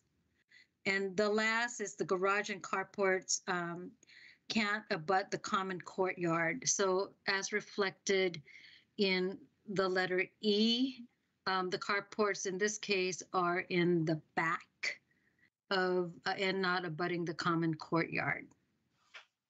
So questions?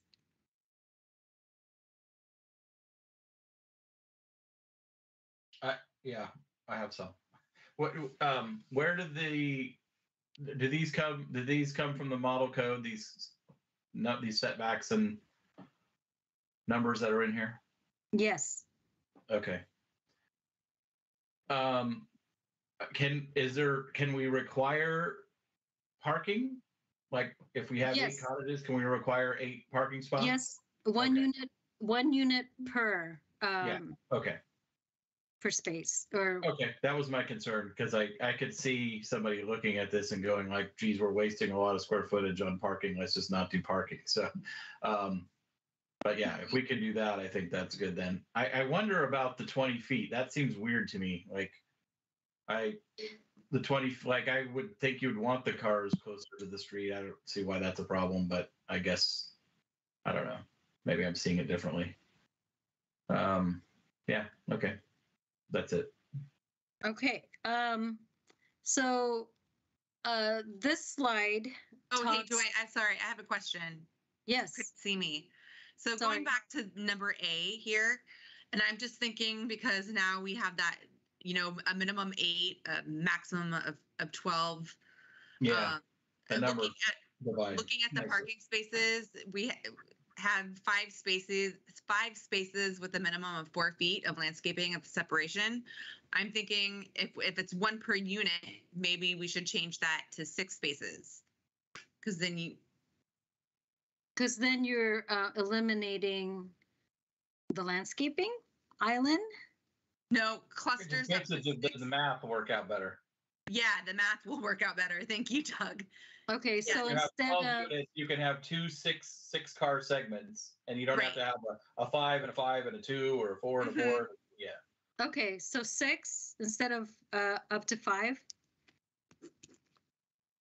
To me, that works better. Up to 6, yeah. So you would just say up to 6. Right. Instead of don't do a hard 6 because then you'll get 6 and 4. If it's only 10. Mm-hmm. Okay. Yeah. Yeah, we can definitely change that. Any other hands up? I can't see you guys, so. Doug, do you have anything further, or is your hand up from before? It's up from before. Okay. All right. So this item here is addresses, the great thing is for townhomes, quads, and cottage clusters development. There's actually a provision in the law that says that sufficient infrastructure verification can be requested. And the city will work with the applicant for the development to determine if the sufficient infrastructure will be provided or can be provided upon submittal of these types of development. So this form basically puts the onus for the developer to get this executed. They will work with the city engineering staff before they submit their building permit, just to make sure that they can receive these infrastructures are available to them. This is different only that if it goes through some type of land use review, like a townhomes or a subdivision, we've already determined that through the land use process. Infrastructure is one key. Can services be provided? This is if it was a infill development that was coming in, and they just want to add a quad, or a cottage cluster without any type of land use review, and is permitted outright within that zone. This basically makes sure that they have the sufficient infrastructure. we just wanted to show this to you so that you understand as far as the process, that there is at least a mandate that says that we can request for this, which is a great thing, just because, you know, the question about capacity. And Chair Simpson has a question. Yes.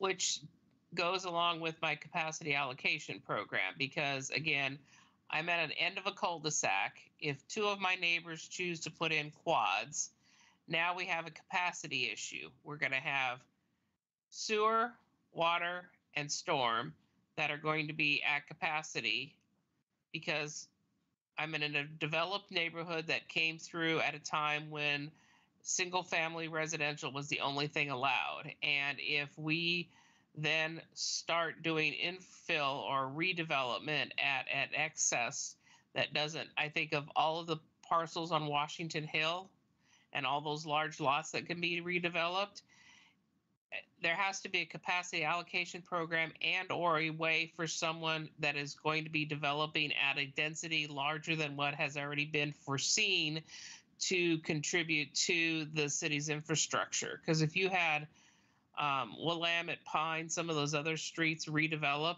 without having proper infrastructure, you're going to have capacity issues. And they need to pay into a program or have a limitation of what they can do until... Yeah, but to your point, then it's going to be a race, right? Right. Like, whoever gets in first is going to get approved. And until it's resolved, we had a capacity allocation program on Highway 99 to mitigate traffic measures until such time that a master plan could be resolved. I think that needs to be in place, especially in certain older neighborhoods that were developed fully on the assumption that we had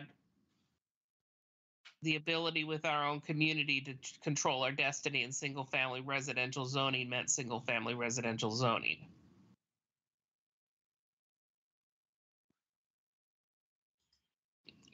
We will set up some of these older neighborhoods for failure, I think, if we start allowing redevelopment to occur without a program in place. Well, definitely we'll bring it forward in regards to talking to engineering. Erica, your thoughts in regards to that? Yeah, I think we're going to have a conversation with engineering. I think that it's definitely something to think about, and how it will work in the future, Jean, this program. I'm afraid we won't have a program in place by the time we need to implement these standards. I just want to, it seemed, put that out there. I don't. So help me understand why it wouldn't be as simple as saying, okay, well, the maximum this court that Jean lives on could ever have is if everybody put in, a quad, then it would cost this amount to upgrade all of the infrastructure. You pay, if there's 5 houses, you pay 1/5 of that when you put in your quad, whether or not you need to upgrade the infrastructure then, but it goes into a fund that just is for when we need to do the upgrade on that court. Because there's hundreds of miles of streets and infrastructure that engineering would have to analyze to make that a viable product, because Pine Street was just redone. Right. That is a viable system if that's redeveloped. The rest of Washington Hill might not be, and it has to be analyzed street by street. But I think it needs to be on the council and on the engineering department's radar that if a program's not in place, we're setting the city up for failure. Right. We need to start mitigating these measures, and as development comes in, they need to pay for their cost of infrastructure. So that program definitely will be discussed with engineering and see exactly how they would be able to implement it. All right. The last 2 slides that I have for you tonight let's see here. We are actually, the planning staff has heard from the community and the commission that parking in the neighborhood is a concern. So staff is proposing a new 36-foot residential standard street that allows for parking on both sides as reflected here in this slide. We may or may not get some pushback on this transportation system plan amendment from outside agencies, just because our current transportation planning rules encourage standards for local streets that reduce the right-of-way as narrow as practicable to meet needs, reduce construction costs, to have an efficient use of urban land.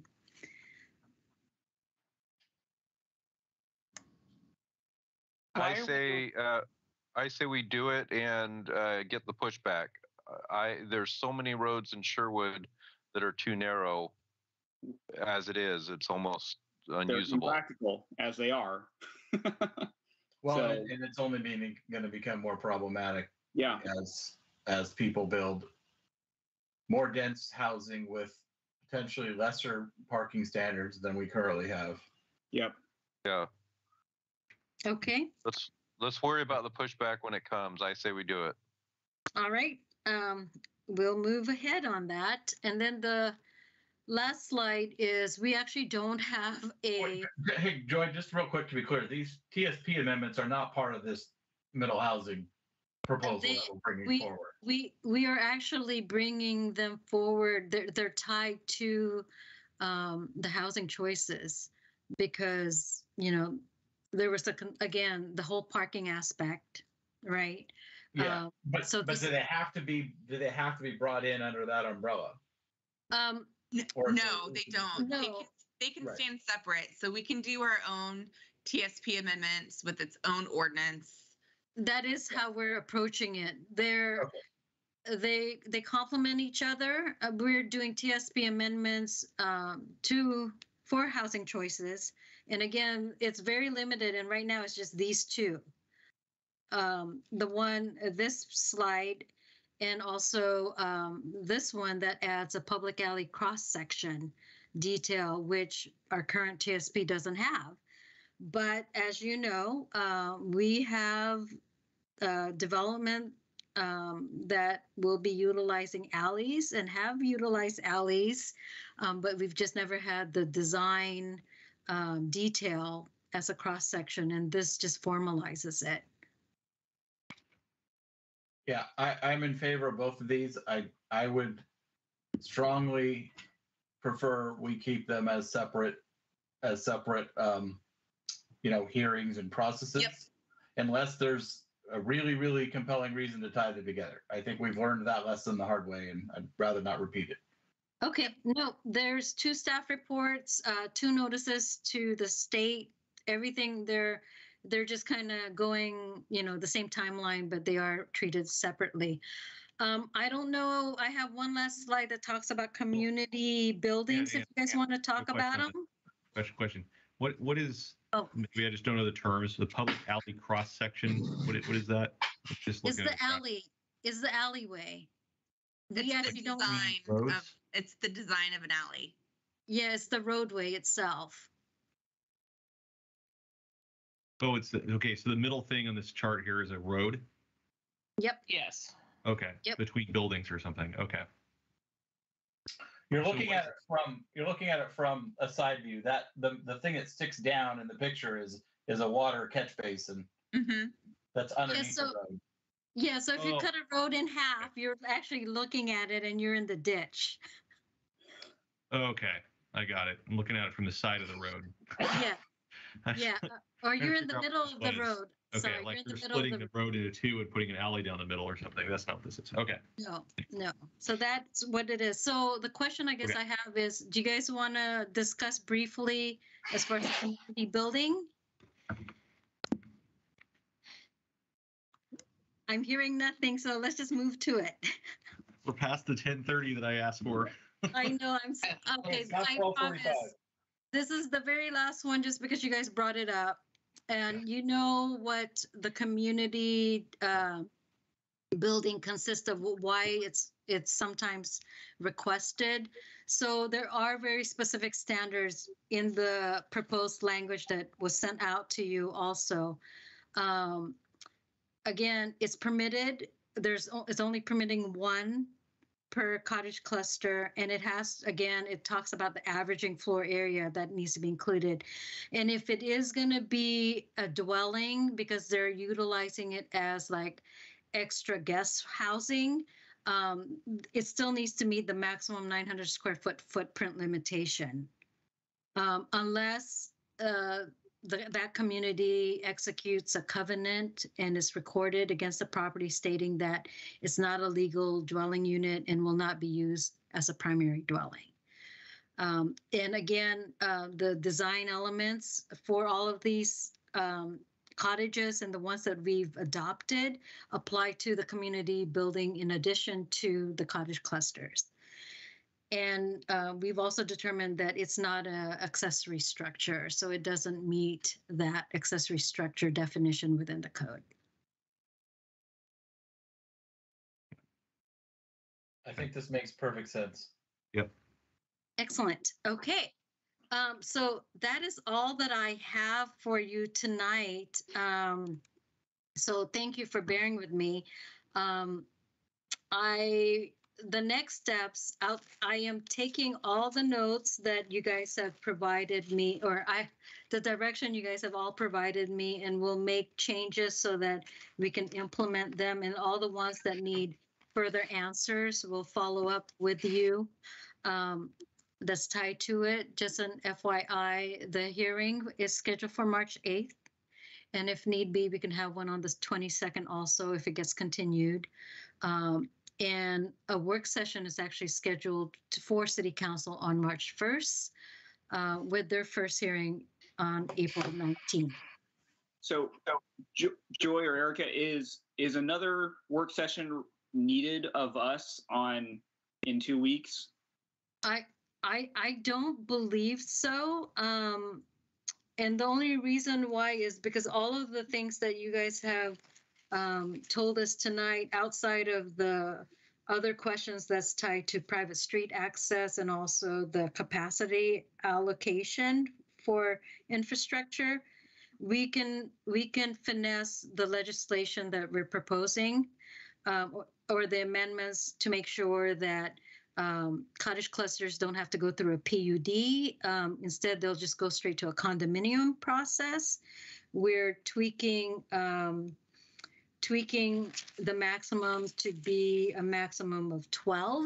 Mm-hmm. And also we're changing our parking standards to 6 spaces, up to 6 spaces, and then a 4-foot separation. So I don't believe we need to meet. Did you mention you're removing the averaging part of that and just making a maximum? Yes. Okay. Are we? Actually, I'm good with the averaging now that I understand it. I actually think it makes a lot of sense. Probably a good thing we're not in person then, right? I just shoot a rubber band at you right now. I know. I know I was the one who made a big stink out of it initially, and now that I actually read the wording correctly and understand how I think it gives them flexibility, right? If they want a bigger community building, then they have smaller cottages. If they want bigger cottages, then they have a smaller community building or no community building. Okay. I think that works. You like that? There's good consensus? Yeah. Okay. Great. So yeah, I don't think the amendments we're going to make needs to come back to you guys, just because I think we're almost there, and we just have to fine tune, and then follow up with those other bigger questions later on in regards to how to address it. Okay. Yeah, because if possible, with 3 hearings for 2 weeks, let's try to avoid having a work session if possible. Yeah, I'm not projecting that that we should come back. So one of the goals is we are going to ultimately have like a final draft of the amendments. We will share those to you once we finalize it. So then through the whole process, we can tweak it some more. Okay. And we'll try to get that draft out to you as soon as possible. Okay. And Commissioner Vance, did you have a question? Oh, mainly just a comment. I think of all the different things we've had to do from House Bill 2001, I do generally feel that this is one of the better things we could do for the reasons Commissioner Giles mentioned earlier. It provides a new kind of housing type that I think might actually be needed for certain folks. My comment earlier about rentals, like it's not as much about like individual owners renting their one house. It's like one owner of this whole development basically turning into glorified multifamily. That's what I'm a little concerned about here. So I like the idea. I like the concept. I do. But whatever we can do, kind of to Commissioner Simpson's, Chair Simpson's comment earlier, to make it easier to turn it into ownership, the better. And then I think it'll be kind of what we envision it being, at least more so. That'd be my hope. Anyway, yeah, I think I wanted to finalize that. Yeah, I agree. I think it would be somewhat of a failure if all of these ended up as like single lot developments with one owner who's renting them out. It's an apartment complex at that point, and that's not really what I think anyone is looking for out of these. Yeah. So anything we can do to encourage them to be subdivided and deeded as individual lots, I think is a good thing. But I think Right. you almost to agree, you have to almost require that because housing is so lucrative, especially right now. I don't know what's gonna change that necessarily. Because frankly, but frankly, if I can afford to buy 10 houses right now in Sherwood, there's nothing stopping me from doing that today, right? And so I might get better bang for my buck buying an apartment complex, but unless we're going to start getting into, okay, well, one person can only own so many houses in Sherwood. I don't know that we can, which I don't want to do. You know what I mean? Like it becomes really hard unless you're putting into the bylaws, hey, these have to be, owner occupied, which again, I don't think you can do without HOAs. I was just thinking that under, I don't know if it's possible, but under the zoning that they have to be subdivided versus just being on a condominiumized, I guess is probably the more accurate word. But I don't know if that's even possible. So it does. Yeah, it's the right question. I don't know the right answer. Right. But I think it's the right question. I do think could we require the condominium process? I don't believe. Yeah, I don't believe staff, or I don't think we can regulate ownership. Yeah. We can't. Well, we're not necessarily regulating ownership. We're regulating that if you want to build one of these cottage clusters, you have to condominiumize it. Yeah. Now, if you end up owning all 10 condos, whatever, but there's the potential for them to be sold off separately, right? If you don't force people into the condominium process, and everybody who builds one of these cottage clusters doesn't go that route and decides I'm just going to own these and rent it out because it's this great residual income I can have forever, then there's no potential ownership in there because no one's going to buy, all 10, right? Like someone who's looking for those is looking to buy one outside of someone else who wants to be the next landlord, right? I don't know. It's a thought. I mean, it's worth asking the question. Mm-hmm. And we just require the condominium process as part of the cottage cluster development. And then there's another question of if we can, do we want to? But I think we have to first find out if we even can. Sure. Yep.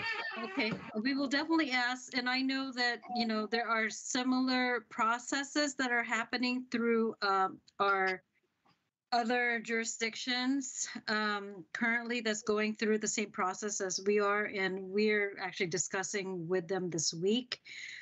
So this is definitely a topic that we'll bring forward. But we are going to change it so that at least they're not required to go through the PUD, and we will have the option for them to go through the condominium process for ownership. Yeah. But the question about, can we require that? Is the question. If we can require it and we want to require it, then we just actually build it into part of the There shouldn't even be a separate process anymore, right? Like the process of applying. That's your only process. To build a cottage cluster will include the condominium process in and of itself, right? Mm-hmm. Because the only thing you can do if we go that route. Okay. We'll definitely do research and come with a plan if that is the route.